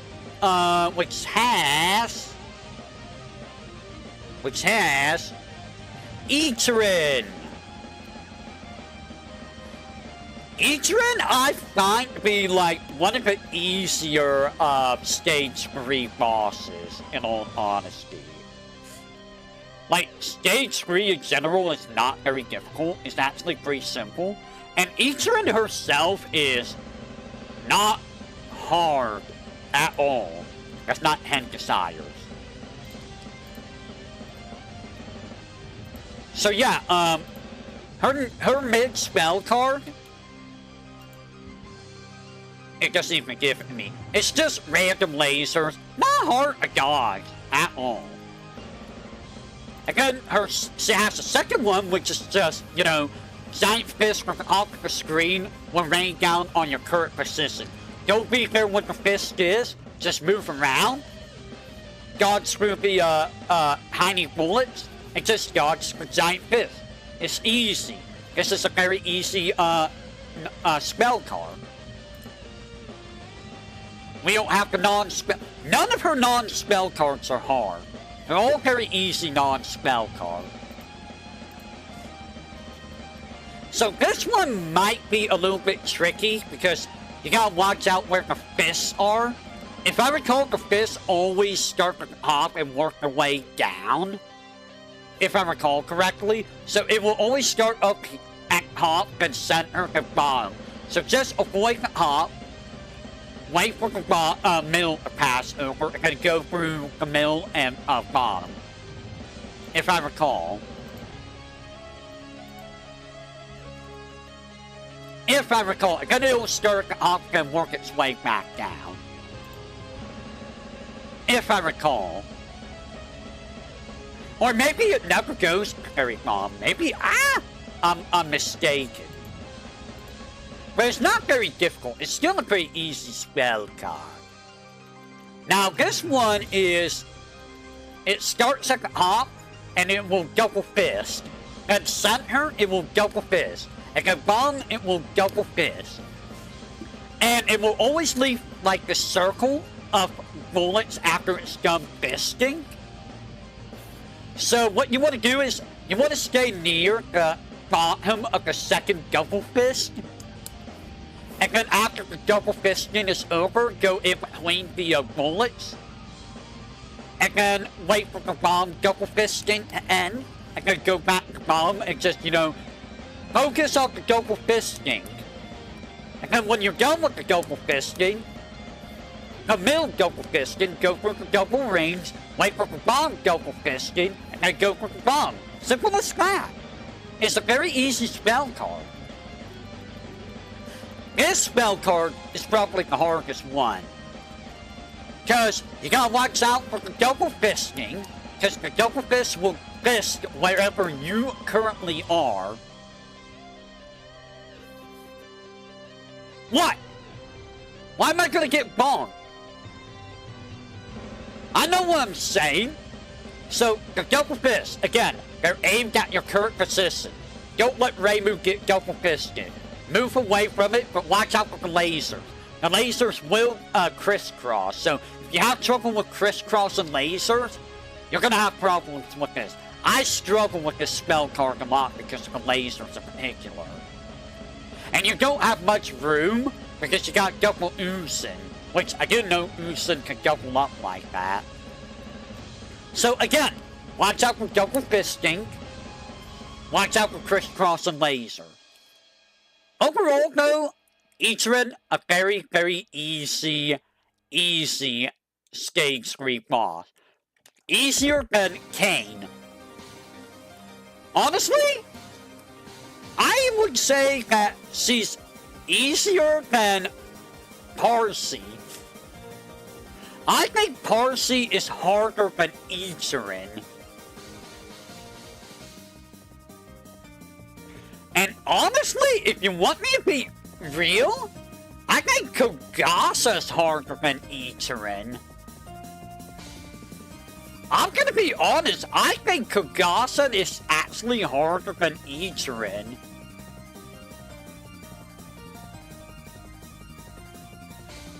That might be a hot take though, that might be a hot take. So, UFO.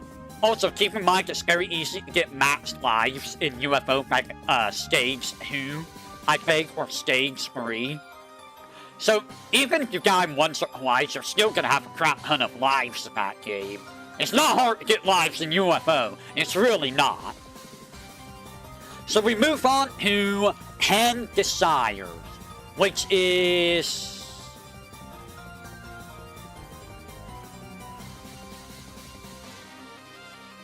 Yosaka? I think it's Yosaka, right? Yeah, it's Yosaka.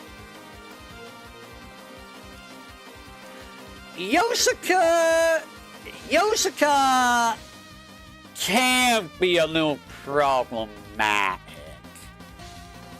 But overall, if I recall, Yosaka's not super difficult. If I recall. Let's take a look at Yosaka. Her stage is also not super hard either, if I recall. So, Kagasa's the mid-stage boss. Kagasa's not hard. Kagasa's very easy. Let's take a look at, Yosuka. So, Yosuka's non-spell card, I don't know why they don't have this for, like, all the other games. That's so weird. I should ask, people for help with this. You know, I wonder if gamers would be interested in that. Gamers would be able to do this real easy, I think. Of course, I don't know if gamers, you know, speaks English or not, but, you know, I also don't want to bar random people with things like this. But, this is just, she shoots a bunch of yellow kunai, and then they will clump up, and then they will rain down. And I think they always are aimed downwards, or they're aimed at your position. I think they're aimed at your position, so if they're aimed at your position, you just want to have them go where you're at. It doesn't look like they are here, though. And then you want to make sure they are not super clumped up in a way where you can't pass through if there's a clump that's coming down on your side. It's not super hard, but it can clump up very badly.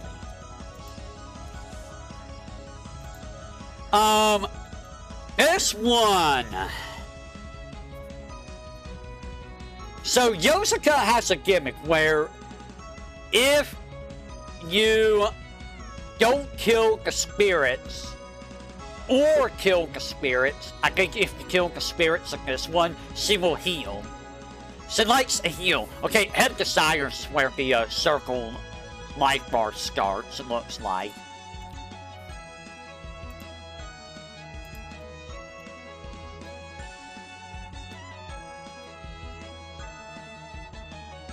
So yeah, she recovers about 1/24 of her health per spirit. You want to make sure that, you don't kill the spirits, because the spirits will heal her. You want to focus mostly on Yosuka. If you do kill the spirits, you want to collect the point items. Otherwise, Yosuka will heal. Which is easier said than done when you got a whole bunch of red bullets. So Yosuka's difficulty stems from the fact that she heals. And she heals a lot. A lot.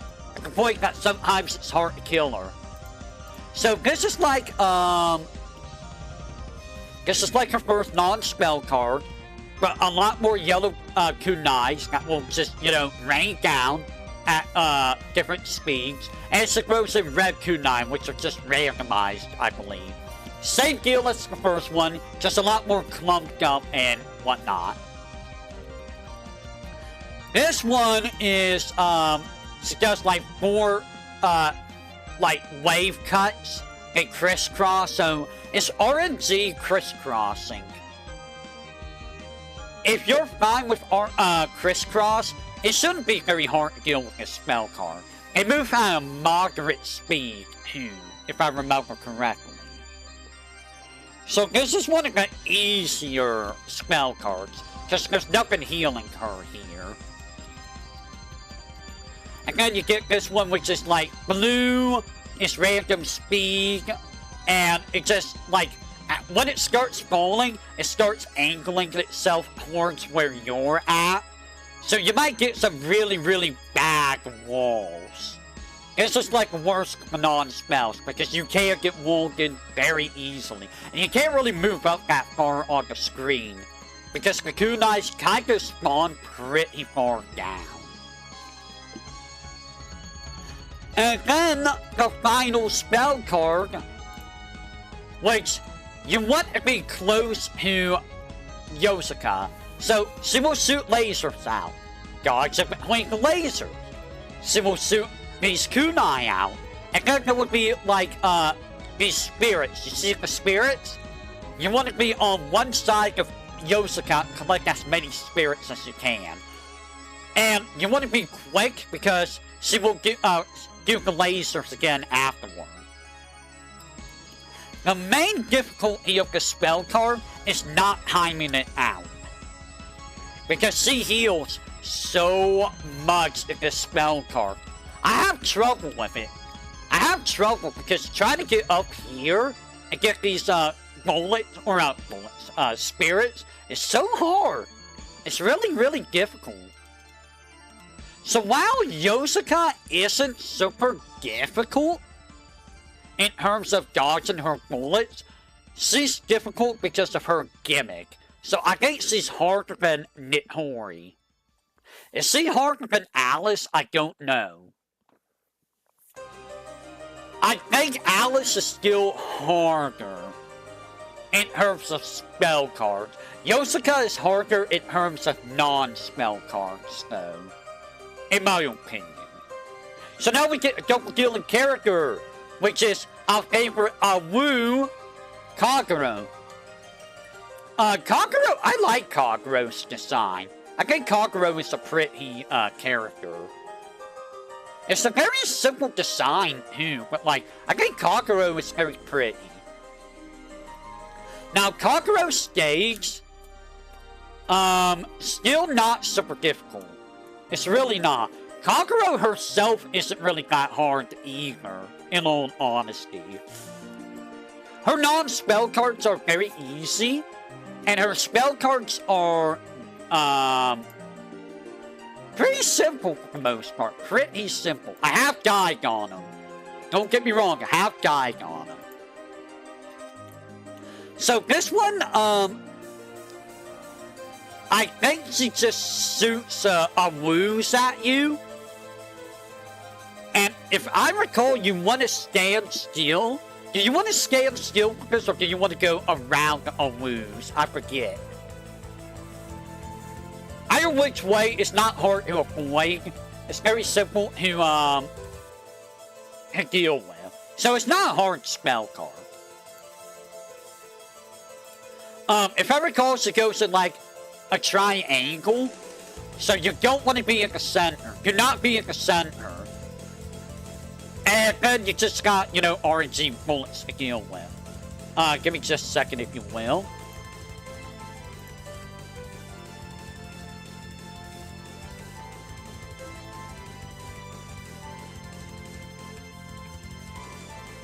I have to double check something over here. Give me just a second, if you will.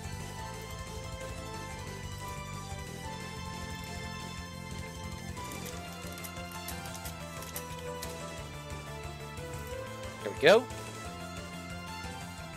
Is this one? Yes.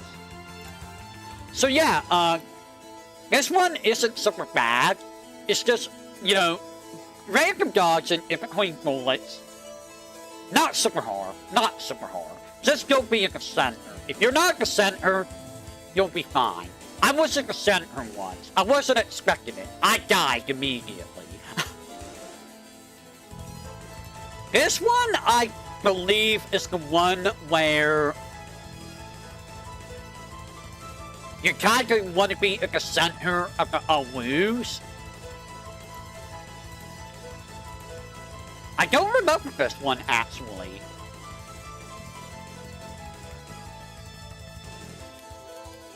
Yeah, I think this is the one where you want to be at the center of the woos. And can dodge the bullets and can avoid the woos. This one's also not super difficult. And this one is, this one can be a little tricky because she kind of just bounces around. And you might not know where she's going. You're not safe up above the entire time. She will go down there and she will kill you. I believe she always goes in a triangle format, like an hourglass format. So the hardest thing about this isn't really dodging the bullets, it's dodging her. But overall, I think Kagero is still, like, not difficult, honestly. Like, I think she's still, like, she might actually be down here. Like, I still think that Kagasa is harder. Kagero's not that hard, in all honesty. So with that, we go to Legacy of Lunatic Kingdom. Who was stage 3? It was Doremi. It was Doremi. So Doremi, I don't remember Doremi's stage, and I just recently did it. I actually don't remember her stage. The heck? Why do I not remember Doremi's stage? But Doremi, maybe her stage wasn't that hard. This one, I think, was just all around you. I think it spawned. So you just have to, like, avoid the center. If I'm recalling correctly. Yeah, it, like, explodes around you or something. Or maybe it, like, gathers in on you and then it expands out and you gotta dodge that way. It's not a very hard one.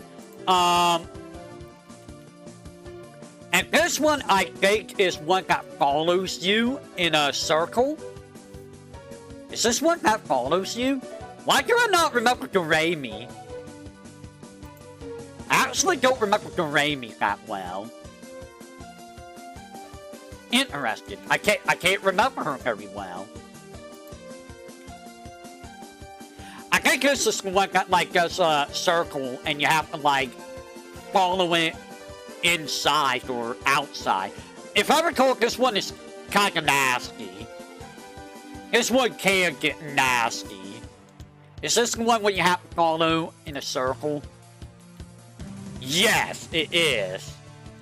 She reuses this for her final spell card in Extra, but it's a lot easier, I think. So that one can be rough, because it can cluster up real fast. I think it's just a repeat of the Extra one, or the Extra's a repeat of that. This one is, it's gonna gather in on you, and then it shoots out, like, the lasers, and I believe the lasers bounce off the walls, and go back at, you. This one could get a little tricky if, you get a bad, precision, where the lasers kind of just, you know, go where you're going to be at in the circle. Still not super hard, I think. It's still relatively easy. This one, though, this one is kind of nasty. I do remember this one being pretty bad. Because, I'm gonna be real. I don't know how you're supposed to do this. I think she does, like, random patterns. Like, they're at specific spots on the screen. And you have to just avoid, the bullets. But the bullets go in, like, a crisscross or random pattern.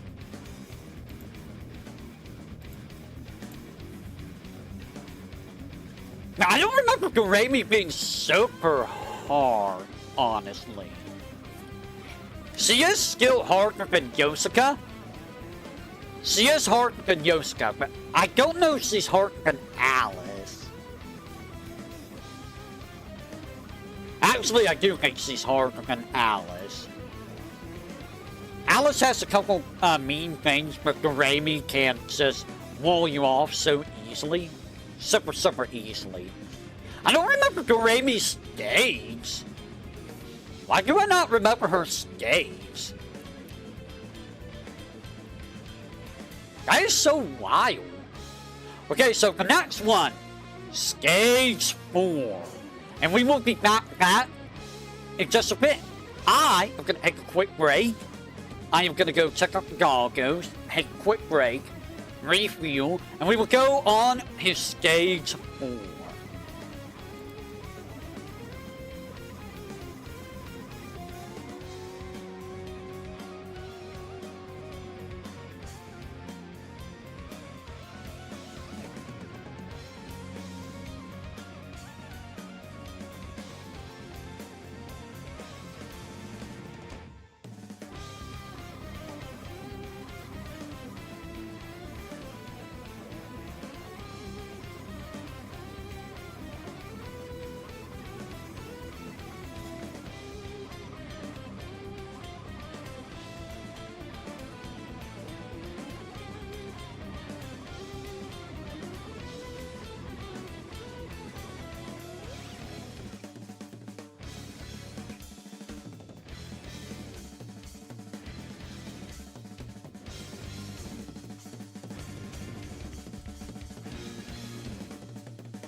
Ow! I am back. I am refueled. The dog is taken care of. And I busted up my arm on a doorknob. all is good in the world. Alright, stage 4. This is where the games can really get a little nutty. So let's talk about EoSD's stage 4. So, because of the lack of a hitbox, stage 4 for that game gets pretty nasty. Because it is so cluttered. Like, a lot of other stage 4s can get cluttered too, but I feel like no other stage 4 gets as cluttered as EoSD.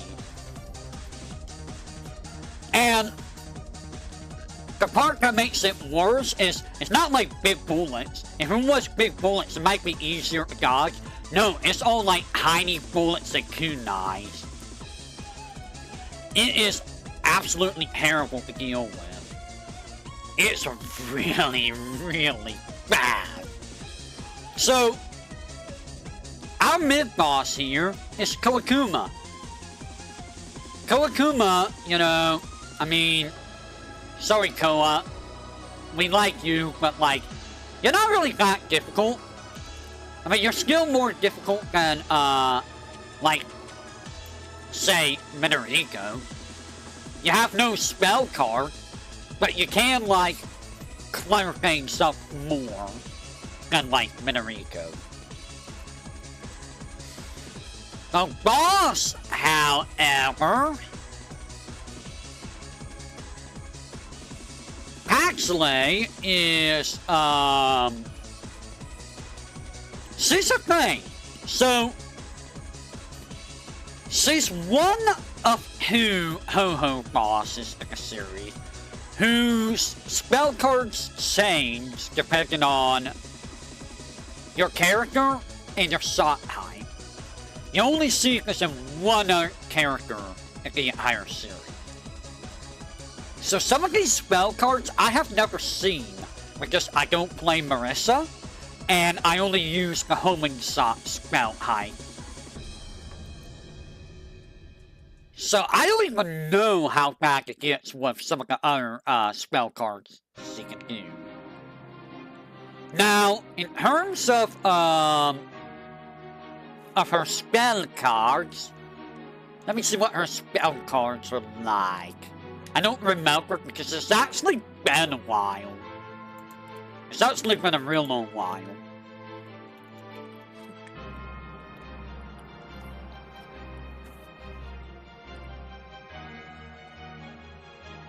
Is it Agni's sign?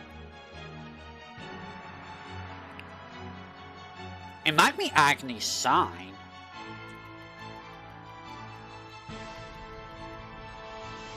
Is it Agni's sign?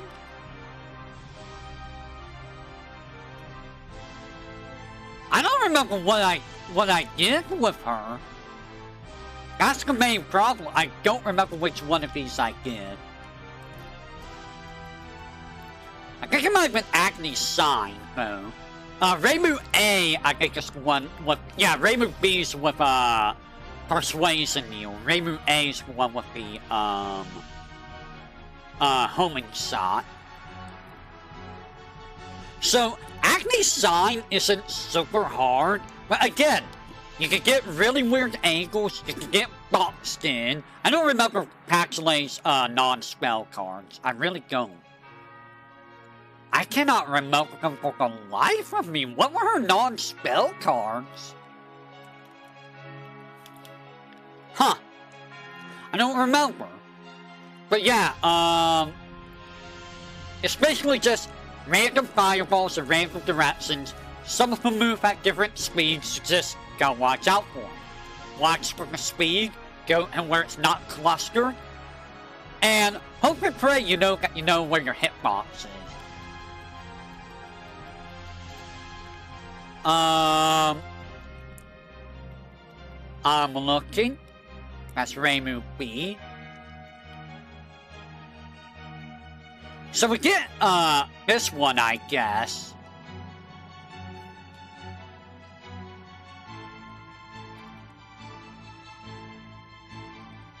Wait. Can we get this one? Give me a second.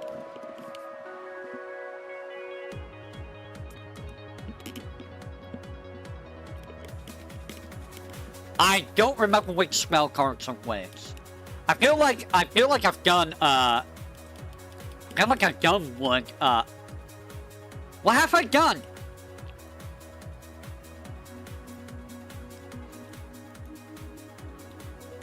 I don't remember which spell cards I've done.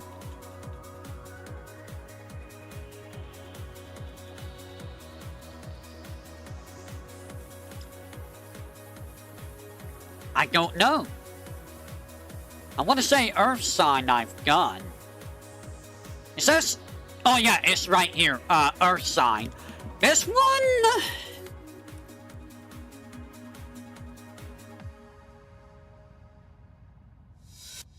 So the yellow bullets, the big yellow bullets are aimed at you. The smaller yellow bullets are just wherever, I think.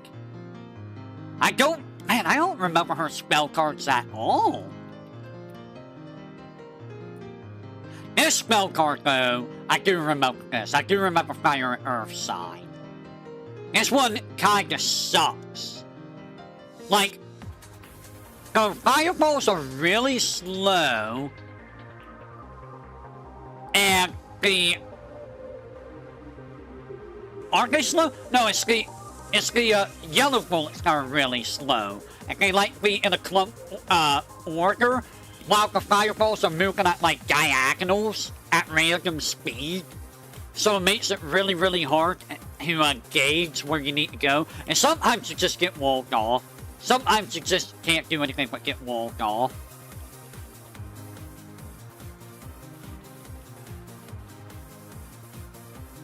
Yeah, I think you only get 3 spell cards. I think. I don't remember Paxi very well. That's weird. I just don't remember Paxi very well. Well, I do recall her and her stage. Her stage is definitely bad.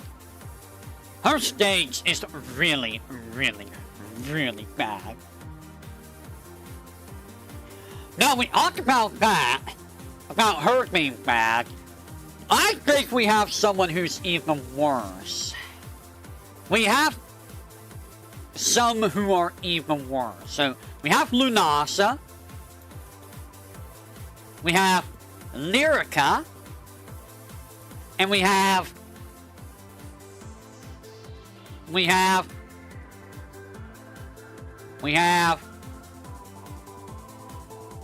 Merlin.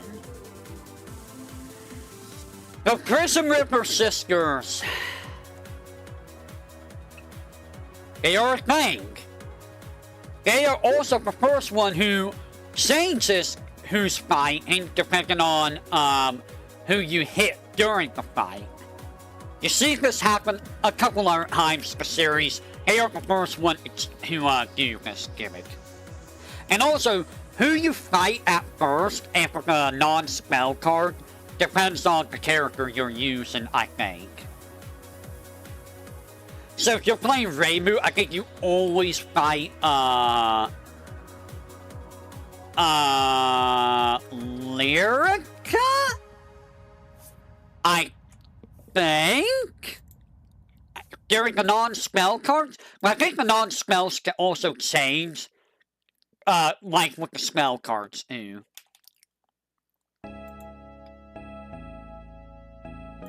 So this is the first spell card. The non-spell cards, by the way, all suck. They're all awful. On top of that, I think this is the longest stage 4 in the series. And if I'm not mistaken, it's the longest stage in the series. And it's not a very easy stage either.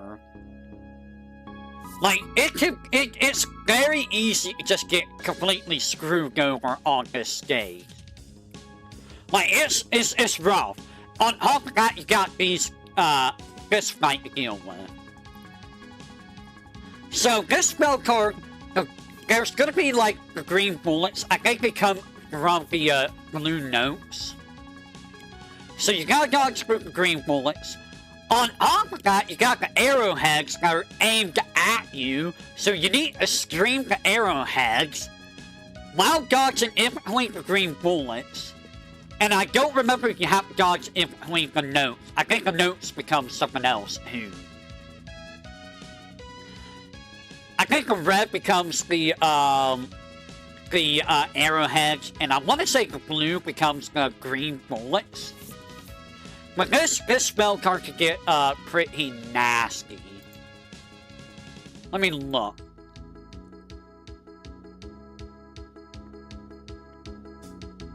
So, two of them will make, arrowheads. And Lunasa... Okay, so the, circular bullets, these little bullets that go in a circle, they do change color from red, green, blue, and yellow. So, Lunasa's the one that's making the circles. The other two are making all the arrowheads. I remember struggling with this. It's not super difficult, because all you really need to do is, go through this, and if you can, jerk over to one side, and make the arrowheads go to you there, and then, start,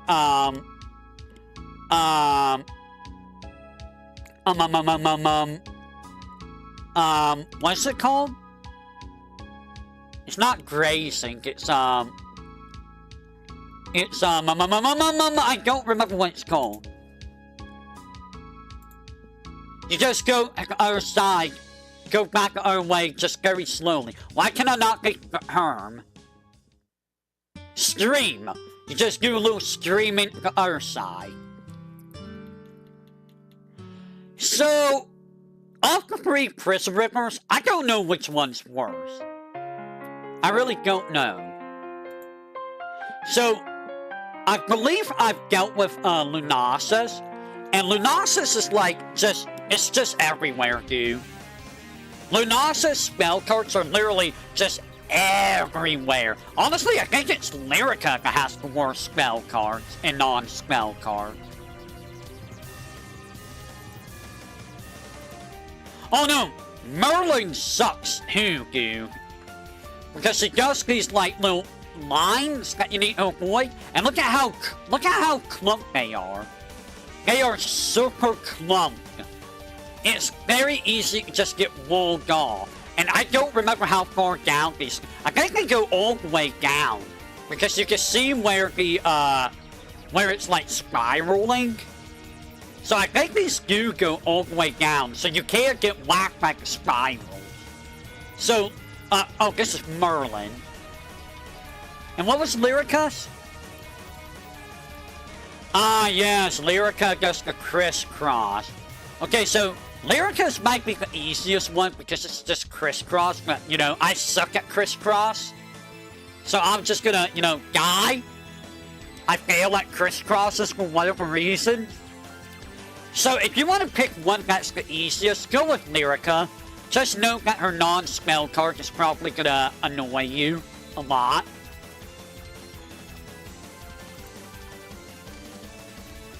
And then we get this fun spell card where you have two of them. Lunasa stays at the center, spewing all these bullets. The other two will be on the left and right, and they will move around where they deflect or diffract these rainbow bullets with their laser. The laser will kill you. Don't touch the laser. On top of that, it affects the speed of those bullets. So you're going to have really fast bullets outside, well, moderately fast bullets outside of the lasers, and slower bullets from the laser that are all clumped together. This one I have a lot of difficulties with, because there's a lot of times where it's just so clumped together, and there's nowhere to go, and it's just like, okay. And if you want a specific sister to fight, good luck. By the way, this is what it looks like on hard. As you can see, they just move around. They actually move around. And Lunasa now shoots bullets instead of circles. So yeah, the normal one's a lot easier because they're just like in very specific locations. Harder moving around. And then you get the final spell card. Much like with the previous one, the bullets at the center get defracted, and they move at different speeds and whatnot, different angles. And as you can see, it gets very, very close, very easily. They are terrible to fight, and the worst part is, they don't have the non-spell cards on here. The non-spell cards are some of the most evil non-spell cards. Like, out of any of the Stage 4 bosses, yeah, any Stage 4 bosses, they have the most evil non-spell cards, I think. So, honestly, I kind of want to blew them up. I might almost put them up here. Because they are all kind of rough. They are kind of more difficult to deal with. And then you have Lily White, right? We need Lily White. Where's Lily? So Lily... Where will I put Lily? Honestly, Lily I think would go right here. Like, she's not easy, but she's not hard. Well, here's the thing. Their spell cards aren't that hard. It's their non-spell cards, which I can't show because they don't have images. Their non-spell cards are like some of the most evil non-spell cards I dealt with. Out the Stage 4 bosses, they were down here right around Paxi. I'm debating on putting them down. They're probably at the bottom end of A, if anything, or Stage 4. But like, their non-spell cards are just diabolical. Like, I don't know how to deal with it at all. You know what, I'm gonna leave them down here for right now. And honestly, I think they're all equal in terms of difficulty. All three of them. But if anything, if they were in A, they'd be at the very end of A. For me personally, I have difficulties with their stuff. Why? I don't know. I just have trouble with them. And I think the other reason I put them up there too, their stage. Do you remember their stage, Melty? Do you remember their stage? Their stage is so long. It's so freaking long. Is it hard? I don't know if I would classify it as hard. It's just long.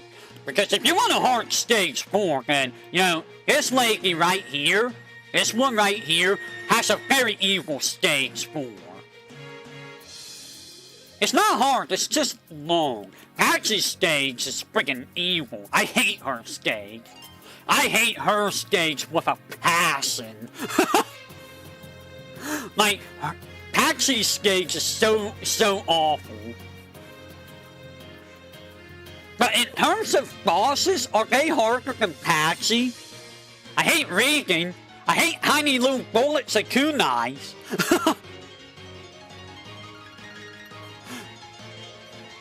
What's Patsy Regan about? Assassination? Because her stage is all about assassinating you. Book ninjas, I tell you. Gosh. I can't remember what Patsy's non-spell cards are like. But honestly, I feel like the Prison Ripper sisters are harder than Patsy, honestly. Honestly, I think all four of them are on the same level. Like, I feel like the Prison Rippers are harder than Patsy. But Patchy's stage is way harder than their stage. So it kind of like balances out, right? So I feel like they're all four of them's on the same level in terms of difficulty. So that brings us to Imperishable Night Stage 4.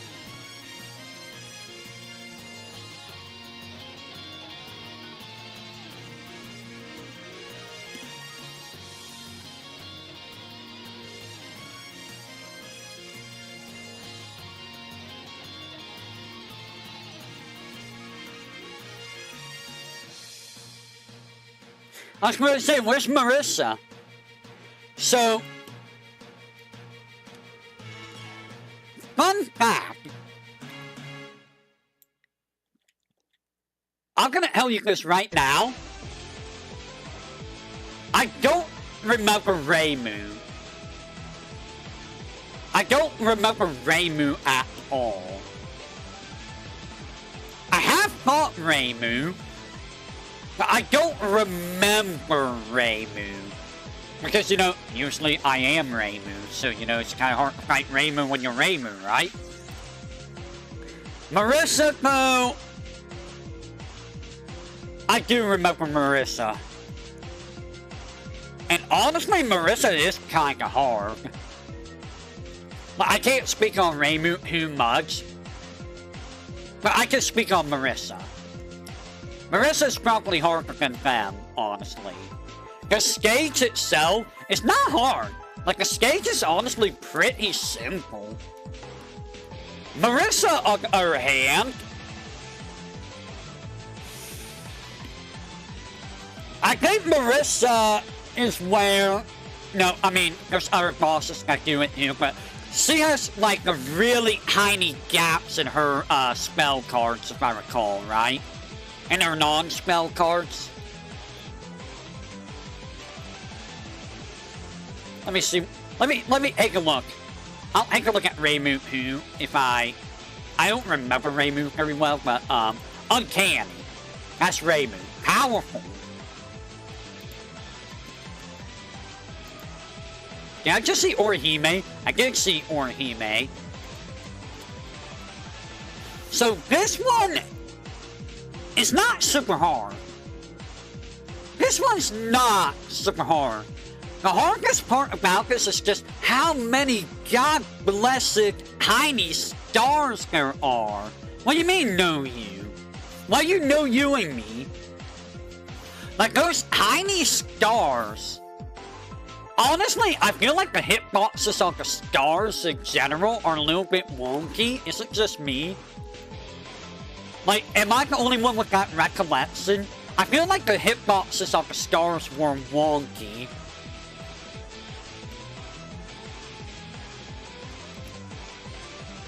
But like, overall, this spell card shouldn't really be that hard. It's just, you got big stars that go in a spiral, and then you have little stars that are just everywhere. It looks like it could clump up too, so you gotta watch out for that, I think. But overall, Milky Way is fine, yeah. I don't remember Milky Way being that bad. This one... This god-blessed spell card, on the other hand... This god-blessed spell card, dude... I remember this one being evil. This one sucks. It's very pretty, though. It does make a very pretty pattern. That is a very pretty pattern. But it sucks to deal with, dude. Like, oh my god, it's so tight and fit through those holes.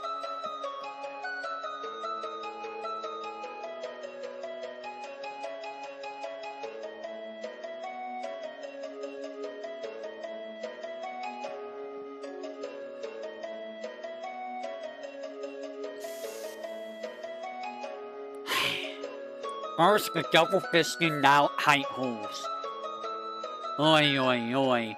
Anyways, this one's probably one of the harder ones in the game to deal with. Just because the stars move in such a height pattern that it's hard to fit through them correctly. And the hitbox is so wonky. Not to mention these stupid slaves that move around the field. Love to, lure you in a start safe death. Pretty much. Like, these slave bullets make it a little bit harder to deal with, other bullets, too.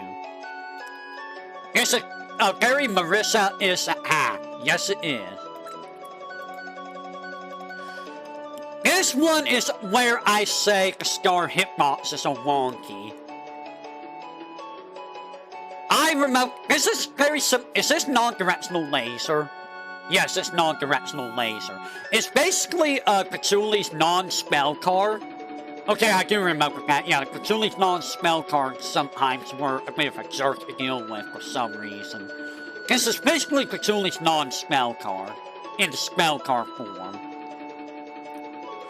What makes this annoying where it's not even the small scars, it's the big scars. Because I don't know where the hitboxes are on those stars.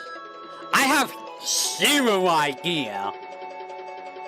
And look at this. Look. 6 out of 53. 6 out of 53.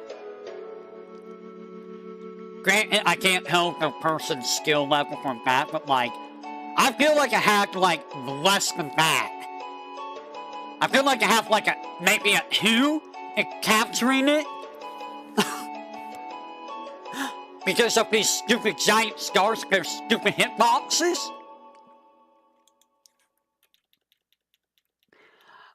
And then there's, you know, there's this.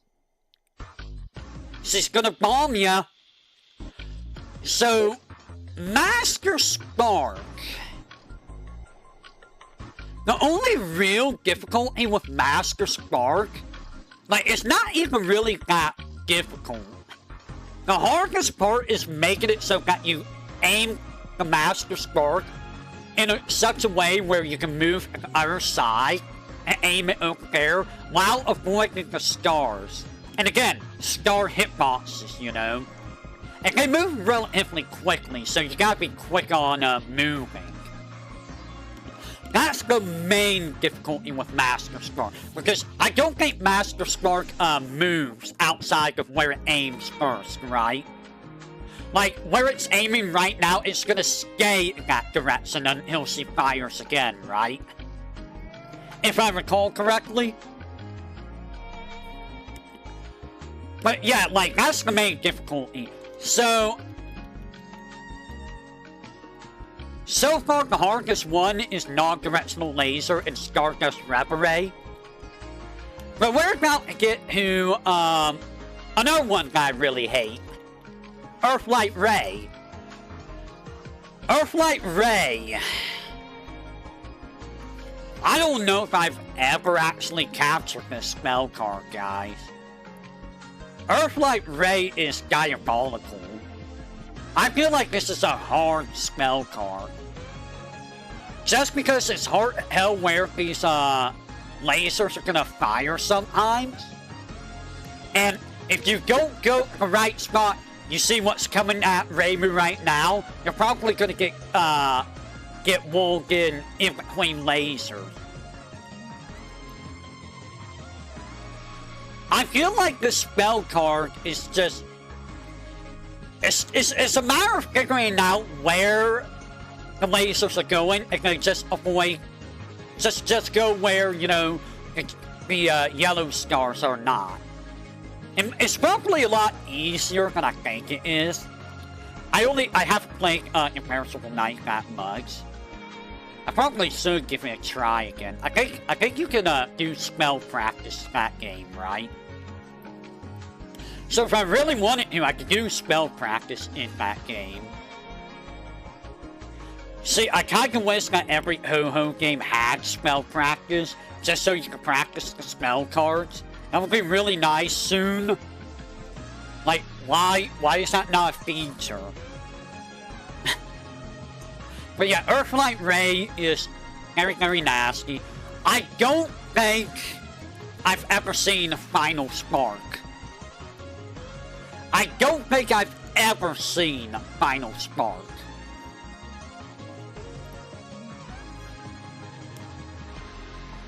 In fact, I don't think I've seen very many of the last spells.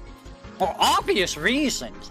I think you need, like, a specific score in order to see them in the main game, right?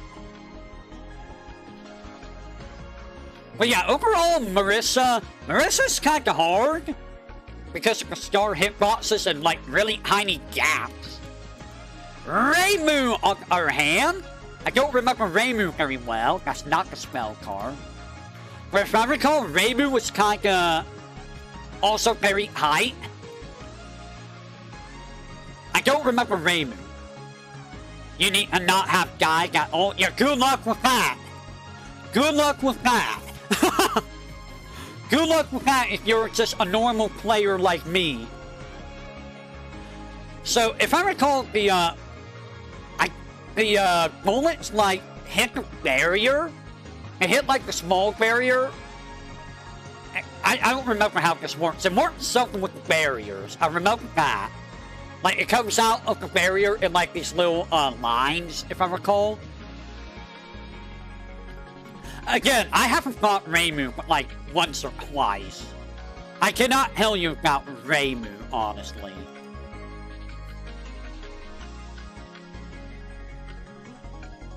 If you're mentally filling the space between the two barriers. Okay, so the barrier just, like, changes where it looks, okay. Mid-boss. Why you get two mid-boss spell cards?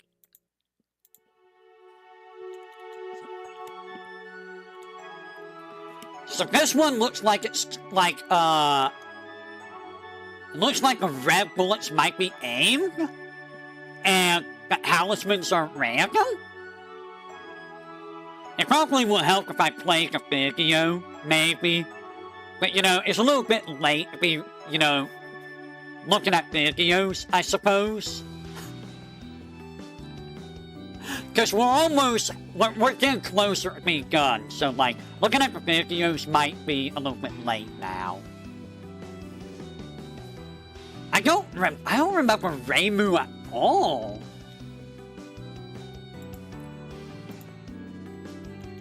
This one looks like it's really hype. Oh god, this one looks awful. Should I even have Reimu on the list if I don't remember her? Yeah, I don't remember Reimu. I'm sorry, I don't remember Reimu. Reimu, get off my list. Get off my lawn. I don't remember you. I cannot speak on you, Reimu, for I do not remember you. Because I'm always using you. Alright, so that's Imperishable Knight. Next is Mountain of Faith. Stage 4 has Momiji.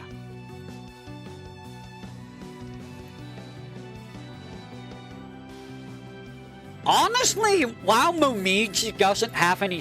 Does Momiji have a spell card? I don't remember if Momiji has a spell card or not. But, like, she's not super hard, honestly. She's really not. But she can trap you very easily just by the sheer density of her bullets. But overall, she's not, like, super difficult or anything. I don't remember if she has a spell card. Maybe on hard or higher. But, like, overall, she's not super hard. Now, Aya.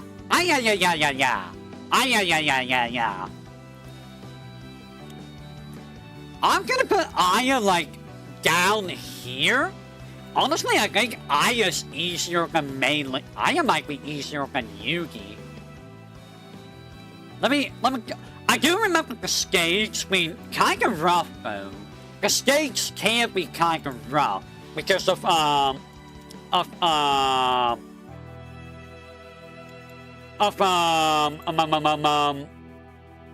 ways the fairies pop out and the sheer density.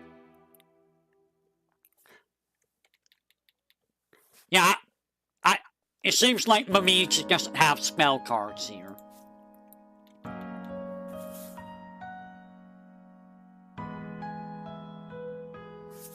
What song is this? Oh, this is, okay. So, I recall Aya not really being that hard. It's really just gods. I mean, duh. But, like, it does get a little clustered. But it's at such a speed that it's very easy to find your way through the cluster. Now you need to be able, for this spell card, you want to stay at the center of the opening of the yellow orbs. Otherwise you're going to find yourself having to deal with the yellow orbs all the time. So as long as you stay the opening of the yellow orbs, which is always in outwards from Aya, it's not a hard spell card. It's very easy. This one looks like it's hard, right? And I'm gonna tell you right now, this is actually a very easy spell card. Now, the main thing here, if I recall, is you see how it spreads out to the sides? I think you get another brief moment before it the next shot goes in between those sides, so like where Reimu is where the next shot would go. So you just need to dodge to the left or right, in between the bullets at the next side, if I recall. Correct me if I'm wrong. If you want to look this up and correct me, do so. But if I recall, this one's not hard at all. It's just stay at the center, dodge in between bullets, and then go to the left or right of whatever giant clumps can show up. Very easy, if I recall. And then you get,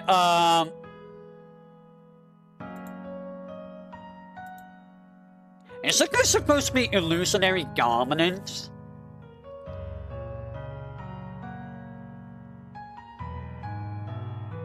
Why is this not called illusionary dominance anymore? Nah.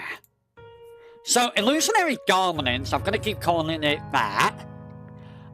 It's actually not that hard. It's really not. It's a very quick spell card. The hardest part is making sure you're not in a giant clump.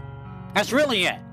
That's usually the big thing with these games, is not being a giant clump, but like, it's basically just like if you're doing one of the stages. If you've done,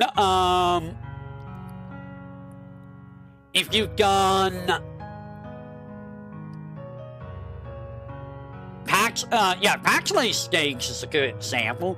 This is easier than Paxley stage. It really is.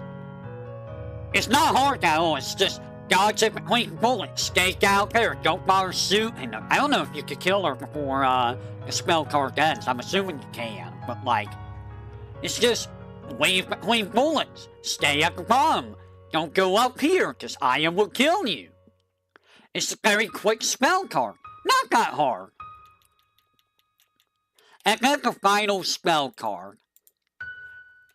Actually, this might be the spell card I'm thinking of, where you want to dodge in between. So, you see how it has like this, like B pattern? It will, cross over and continue a B pattern, that way. So, when it gets closer to you, you want to like dodge it to the left or right, and then you want to dodge back to the center. You don't really need to go away from the center that much. This is a very easy spell card. Let's dance to some Mima. Dancing to some Mima theme.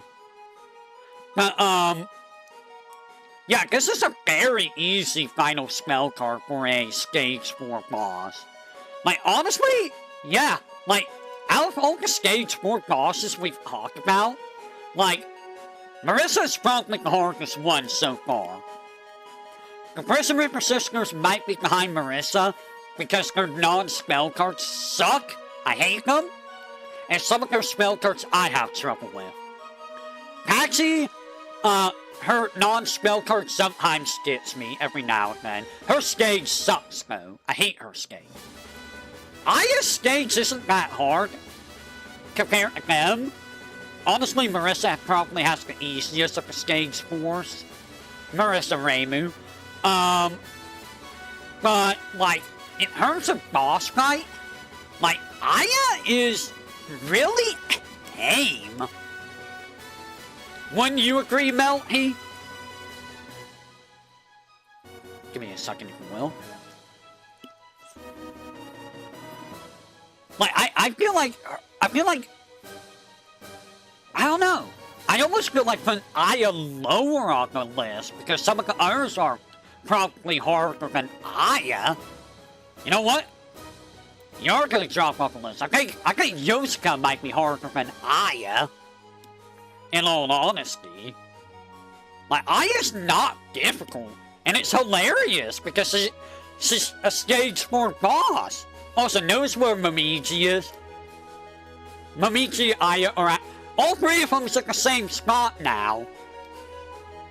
That's unintentional.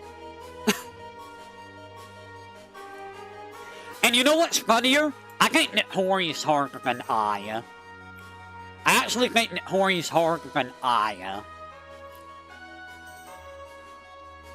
That's how little I think of you, Aya. Alright, so now we move to Subterranean Animism, and oh boy, guys. Oh boy, Subterranean Animism.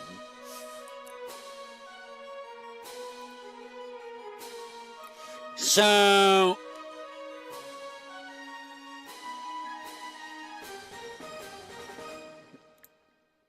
Satori. Her stage is kind of rough, just a little bit, I think. It's very easy to get yourself cornered. And Ren sometimes is a bit of a jerk. Satori is like Patchouli. Depending on the type of character you're using, her spell cards are going to be different. She only has one non-spell card, that's at the very start, if I recall. And that one can be a little bit of a doozy. It's not super difficult, but it can be a little bit of a doozy. So, Satori...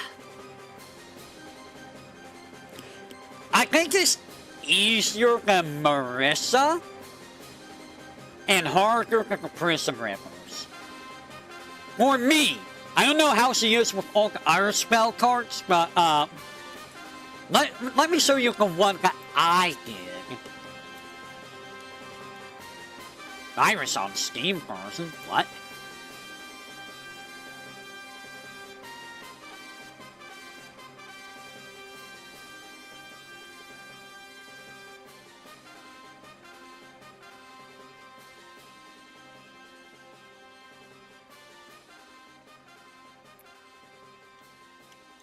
Why does it have a virus? What? Okay, that's wild. So, this is her, spell card, the first one. This one's not super difficult. You just gotta avoid the giant bullets and, you know, like, the lasers. The lasers might catch you off guard. The small bullets shouldn't catch you. This is a very easy, spell card.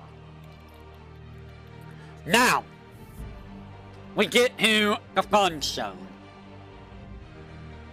We get to the fun zone. So I used Yukari.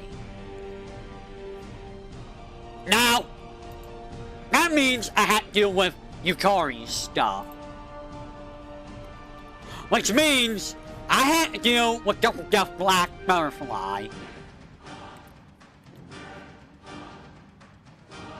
We will get this when we get to Yukari. which is going to be a while off. So, don't forget don't forget Black Butterfly sucks. It's awful. Because it shoots out a spread of bullets and then they converge towards one another. Like the red goes left and the blue goes right, if I recall. And then it goes back towards Satori and then explodes out while exploding out the next way. So you get this whole cluster crap, a whole cluster Sataki of bullets just in your face. And you have not that much time to dodge everything. So it's very easy to just get whacked in the face by, you know, a bullet. It's kinda Sataki, outright. Kinda Sataki. The next one is also kinda crap. So this was not in the Suma. This is based on a fighting game for Yukari. The main thing here is the lasers are gonna be aimed at you. If I recall, I don't remember if yeah, she shoots the small bullets in specific patterns. Yeah, this is from Scarlet Letter Rhapsody. So, the small bullets are shot in such a way where it forces you to move into the path of the laser. And if you're in front of Satori too long, you can see what happens at the far right. She will just cluster up a whole bunch of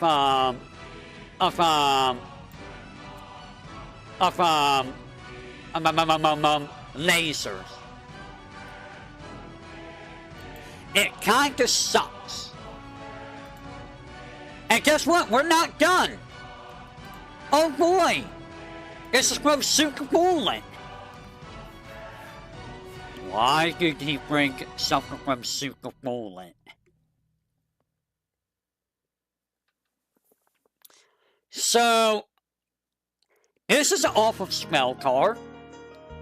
I hate the spell card. I hated it in Super Bullet. I hate it here. Fun fact. I believe if you're near Satori, I think there's a safe spot for the spell card somewhere. I think there is a safe spot for the spell card. I just don't remember where. But yeah, this spell card, it's in a pattern, a fixed pattern, but it's still really, really annoying to deal with. Really, really annoying. And you can't really use a screen wrap for Yukari's spell cards, because it kind of doesn't really help at all. Just saying. It kind of gets you killed more than not. So yeah, and that's just with Reimu A. Reimu B gets Suika's little fog spell card. Reimu C, you get apparently this is from Aya's Scarlet Letter Rhapsody. Marissa A is something from the fighting games. It looks like they use a lot of fighting game stuff. Philosopher's Stone, and then this one is from Mountain of Faith. Apparently this is Mountain of Faith. What? This is from Mountain of Faith? I don't remember this from Mountain of Faith. So yeah, she's kinda nasty. Kinda nasty. And here's Suika's final spell card from Immaterial Missing Power. Here's something from Scarlet Letter Rhapsody. Super Bullet. You remember this from Super Bullet? I do! Soon wanted you to feel the pain with Satori.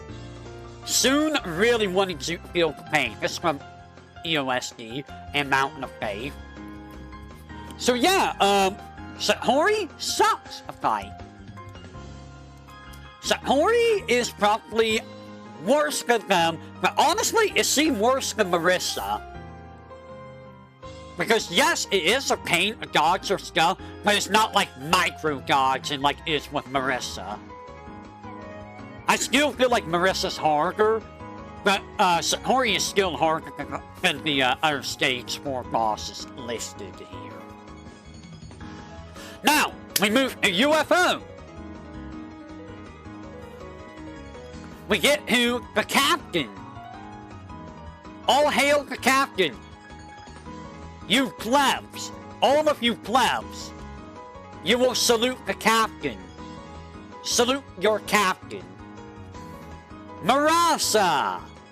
Marasa's stage isn't really super hard or anything. It can't get clustered. I do remember that. I'm gonna put this out here. I'm probably gonna move Marasa kind of farther down the list. The reason being, way back, before I did this Let's Learn series, when I was trying to 1cc UFO, I was able to get to stage 5 pretty regularly without losing a single life, or using a bomb. Stage 5 always murdered me though, so, you know. So, the fact that I was able to perfect Marasa should tell you a whole lot about the difficulty. Because I look at all the other stage 4 bosses, other than Aya, did I perfect Aya? I don't remember. I might have almost perfected Aya. But like, compared to like everyone else, the fact that I perfected Marasa multiple times might say something about Marasa. Is it easy? No. No, she's not really that easy. So let's take a look at Marasa, the captain. So, Marasa's non-spell cards, they are a little bit tiny. They're all the same. They just like add like one extra layer on it. That's about it. If you're good at dodging smaller bullets, her non-spell cards are a non-ist. This one is not hard. So the main gimmick here is she will throw an anchor at you. It'll go back to her, and then she will throw an anchor again. Once she throws an anchor, and it hits a wall, and it comes back, those line of blue bullets will spread out. There will always be a lane, though. So they will go in, basically the lane, the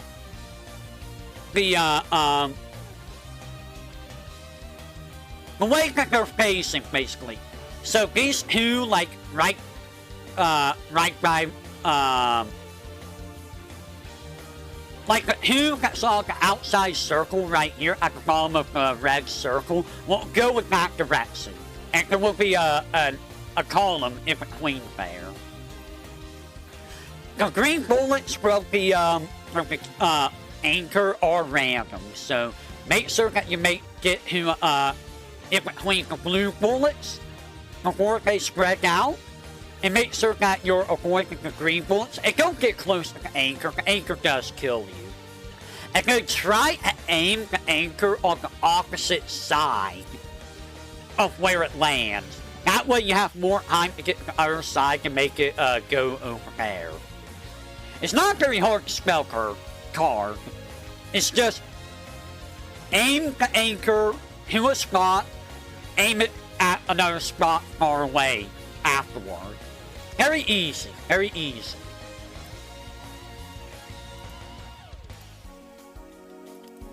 So this one, I think is just rain.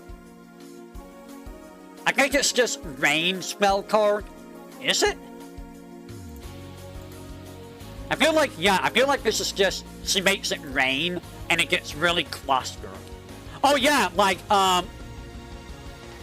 it rains all around you, and then you have like this tiny little area that you need to navigate, like right here. Like, you're in this tiny area, and you got all these bullets that will spawn around you, so you need to like navigate in between them, and then you'll have another big bunch of bullets around you in that area. That's basically what that spell card is.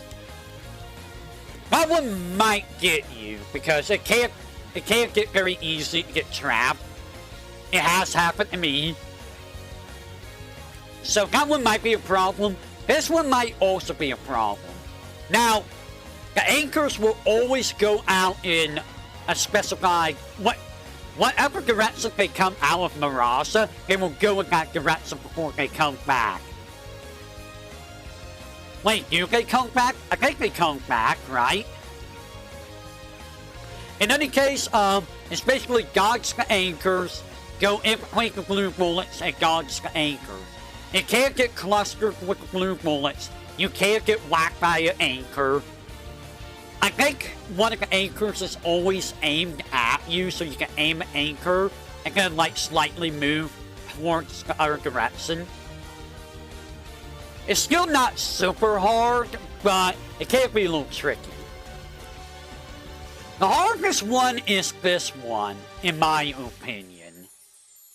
I don't know if people agree with this one being the hardest one out of Marasa's spell cards, but for me, I think this one is one of the harder ones.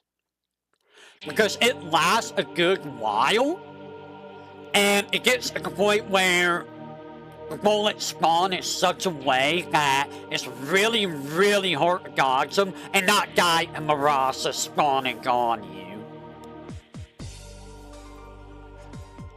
So this one's probably the most difficult one. You will see this type of spell card happen a lot. Like, you don't see it very much early on, but from Marasa onwards, I believe you will start seeing this type of spell card for some bosses and extra bosses. Where they try to just teleport onto you, or teleport something onto you, and then you gotta keep moving. And then it gets faster as time goes on. I think Marasa's the first one that starts that. But yeah, this one's probably the most difficult one out of all of Marasa's spell cards. So, while Marasa's not super easy, compared to like all the other stage 4 bosses, the fact that I can perfect her, I think that means she's a lot easier than the other ones. Will it hate practice? Yes. Everything hates practice. I didn't just magically beat Marasa without, you know, a whole bunch of practice, you know. There was a lot of practice involved in it. So yes, Marasa's still easier than everyone else, I think. Now with that said, we get Hand Desires, which is this tantalizing beauty right here by the name of Sega. I do like Sega's design. It is a very, very nice design. So, Sega! Her stage isn't very hard. Wasn't her stage also semi-long, too? I feel like her stage was also semi-long. Not as long as Prism Rivers, though. Prism Rivers have the longest stage. So, if I recall, Sega's not very difficult at all. Her non-spell cards are kind of just whatever, really. Like, this one's just, yep, I just throw bullets. This is her mid-boss, so, the big thing about Sega, you see these giant black energy balls, they will follow around the screen. So the main thing here is, you want to have the balls follow you, and make it so that they end up on the side of you where you don't want to go. So here, you would want to aim the ball, like, if it was coming to you from up above, aim it more to the left so you go to the right in this lane. And then try to stick somewhat close to the ball so that, you know, you have time to react to the ball and the laser. And then move the balls to a spot where you can dodge the lasers. It's not a very hard spell card. It's very easy. Now here we get Sega and Yosuka. The hardest part about this is Yosuka because the kunais are jerkish. They're the same as when you fight Yosuka. They're slow. They just go wherever. But they're not really that hard. Now, the spell cards. Sega is a little bit interesting in that you just shoot down Yosuka and she will stop the attack and revive Yosuka. But whenever Yosuka revives, bad things can happen. Like a big explosion of bullets come from her. So sometimes you might be better off not hitting Yosuka. Sometimes. This one, Yosuka's gonna be shielding Sega. So you might kill Yosuka one or twice before you beat Sega. Just be aware of the giant explosion of bullets from Yosuka. It's not very hard to spell card though. The kunais from Yosuka are in a ring pattern from her. And the mementos are in a ring pattern from Sega. And they will move back and forth, left and right. So, you do have to watch for weird angles, but overall, not a very difficult spell card. And this is where those kunais really start becoming a pain. It's very similar to the first non-spell. Yosuka is going to be in your way again. Yosuka's always in the way. And you can't really go above Yosuka because the kunai do spawn up there, I believe. Yeah, like right there. Ah! So the second non-spell card. As you can see, you're gonna have knives coming from Sega, I believe. And Yosuka's gonna come from giant orbs and lasers. What's happening? Where'd my music go? My music has disappeared. So, you get your curvy lasers from UFO. So, one laser will go one way, the other laser goes the other way. So they will crisscross. The black orbs, I think, don't follow you? I want to say they don't follow you. They just go in like... They just go outwards. So this one's not super difficult.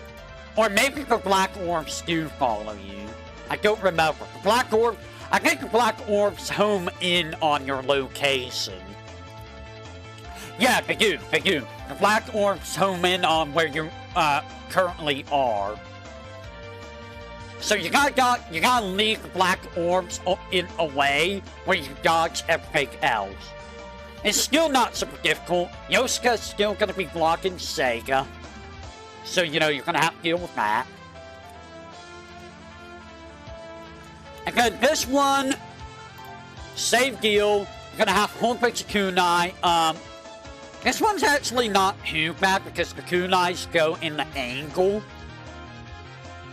But you do have to watch out for if you get pushed into the kunai from Sega's giant knives.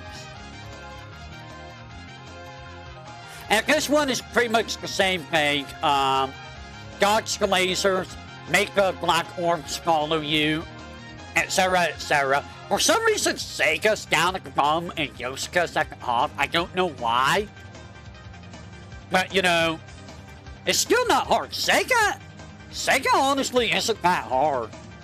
Like, if I were to put Sega anywhere, she's probably, like, down here with Aya. Hello! We are talking about, the Touhou mainline shoot-em-ups with these stages and their bosses in order. We are on the stage 4 bosses, and this is for Touhou 6 and Touhou 15. I'm doing alright. I'm doing okay. We are almost done with the stage 4 bosses. Again, we got stage 5, stage 6, and extra. It's kind of like here for difficulty. Like, Sega is a stage 4 boss, But I feel like Sega, for me, is a lot easier than, like, most of the other Stage 4 bosses, and even some of the Stage 3 bosses. Like, I think that Hori might be harder to fight than Sega. In my opinion. So, that's 10 Desires. I don't...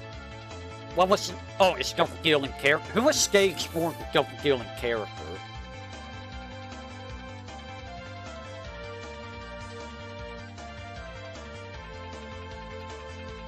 Stage 4 was Ben Ben and Yatsuhashi, right? It was the Tsukumo sisters, I believe. Yeah, it was you guys.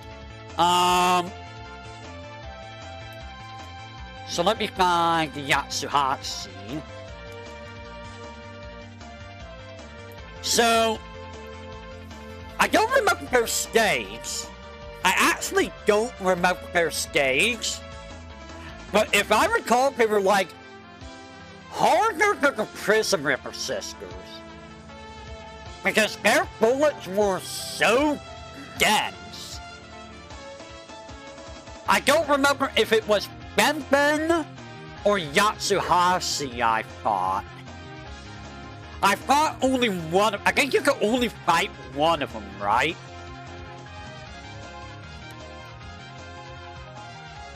Who can I fight? I want to say it was Yatsuhashi, but I'm not sure.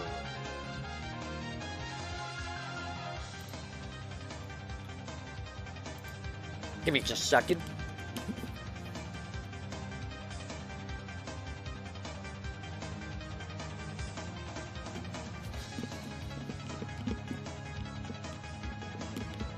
Alright.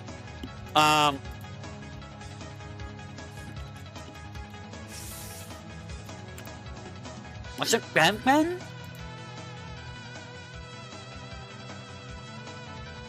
Scenario B? Scenario B? What do you mean, Scenario B? What does that mean? I think it was Scenario A, though. Oh. Oh. Can you tell me what Scenario A is? I think it's this, though, because this does look familiar to me, in all honesty. And I do remember it being very, very bunched up. I do remember that. And dodging the bullets was really hard. I remember dying so much on this fight. Because it's just really... It's hard. It's actually hard. They are hard.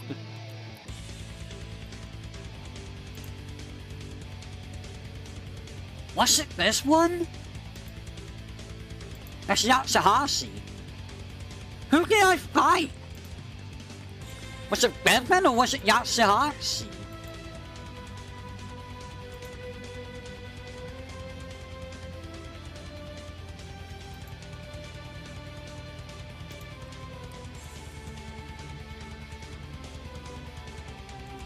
I'll figure out which one it was. I'm starting to think it's Ben Ben because I do remember that. Yeah, it was Ben Ben. It was Ben Ben. I remember that spell card. And this one was just like notes come out and they become bullets and they move very slowly, right? I think that's what that one is. They go out in like a circular pattern and then they become like bullets that go in random directions. I don't remember this one. If I recall, this one wasn't that hard. What was hard, though, what I do remember being hard, is this God Blessed spell card.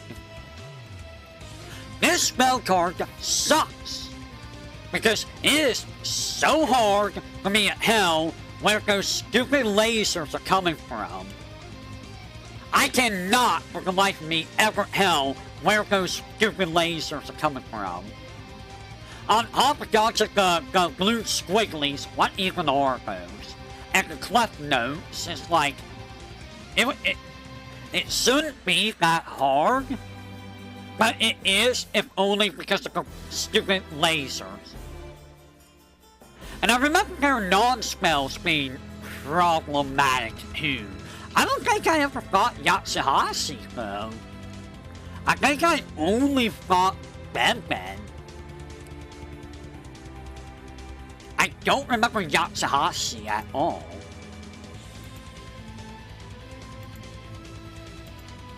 No, I don't remember Yatsuhashi. So you know what? Are they harder than the Prison Rippers? Are they actually harder? No. They're not harder than the Prison Rippers for me, but they are harder than Patsy.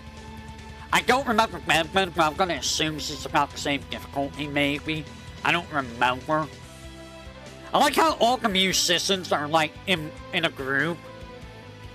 You got the Prison Ripper sisters. You got the Tsukumo sisters. They're all together. And then you got, you know, Satori and Patsy flanking them. And then we go to Legacy of Lunatic Kingdom. Who was that? That was Sakame, right? Sakame.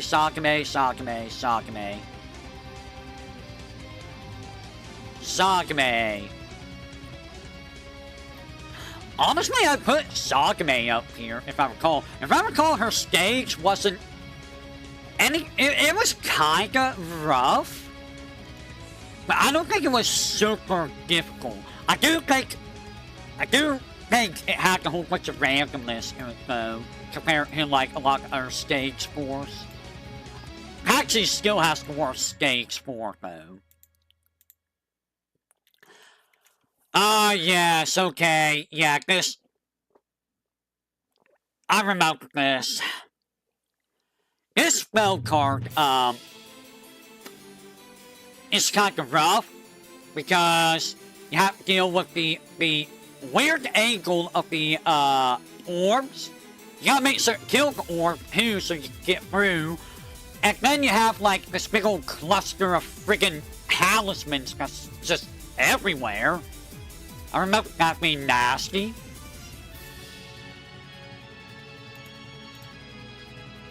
And then this one...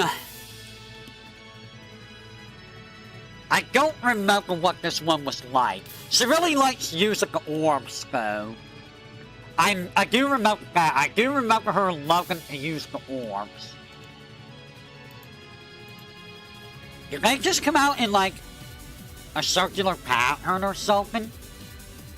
I don't remember what the spell card was like. But I do remember it being, I do remember it being, more problematic than it looks.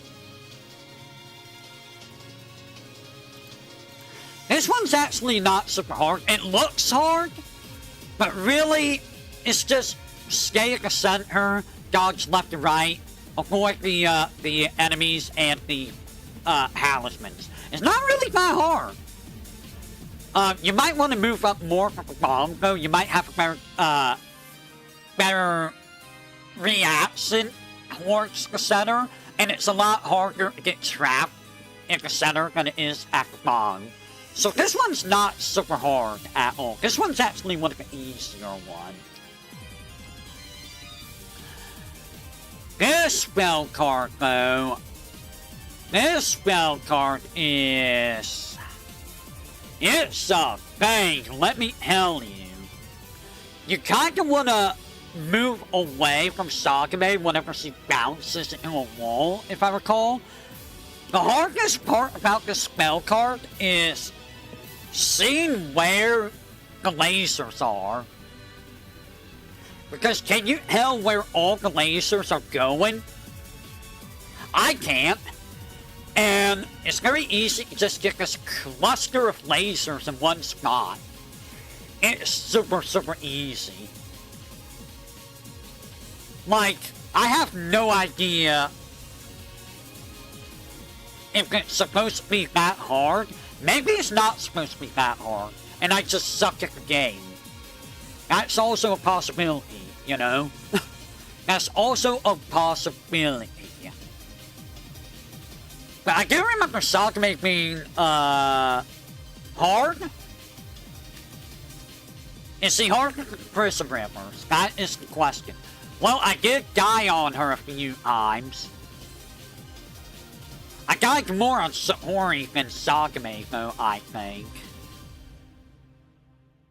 I mean, technically, I died on the Tsukumo sisters a lot, too, and Pachi, but, like... Sakame can surprise you very easily, too. You always gotta watch out for quiet ones. The quiet ones are always the dangerous ones. Ah! They're always the dangerous ones. And with that, we are done with Stage 4. No more Stage 4, guys. That leads us to Stage 5.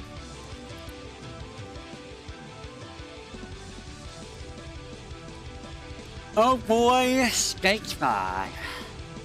But you know what? I think we're gonna save that for next time. Because I think 3.5 hours is long enough.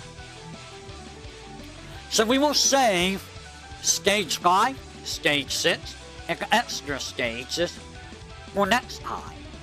And who knows, this may get updated if I somehow get more Touhou done before I come back to this. So I will say, until next time, everyone, this is what the current tier list looks like in terms of difficulty of stage bosses. You may agree or disagree. This is all based on normal difficulty, by the way, just in case you need to know.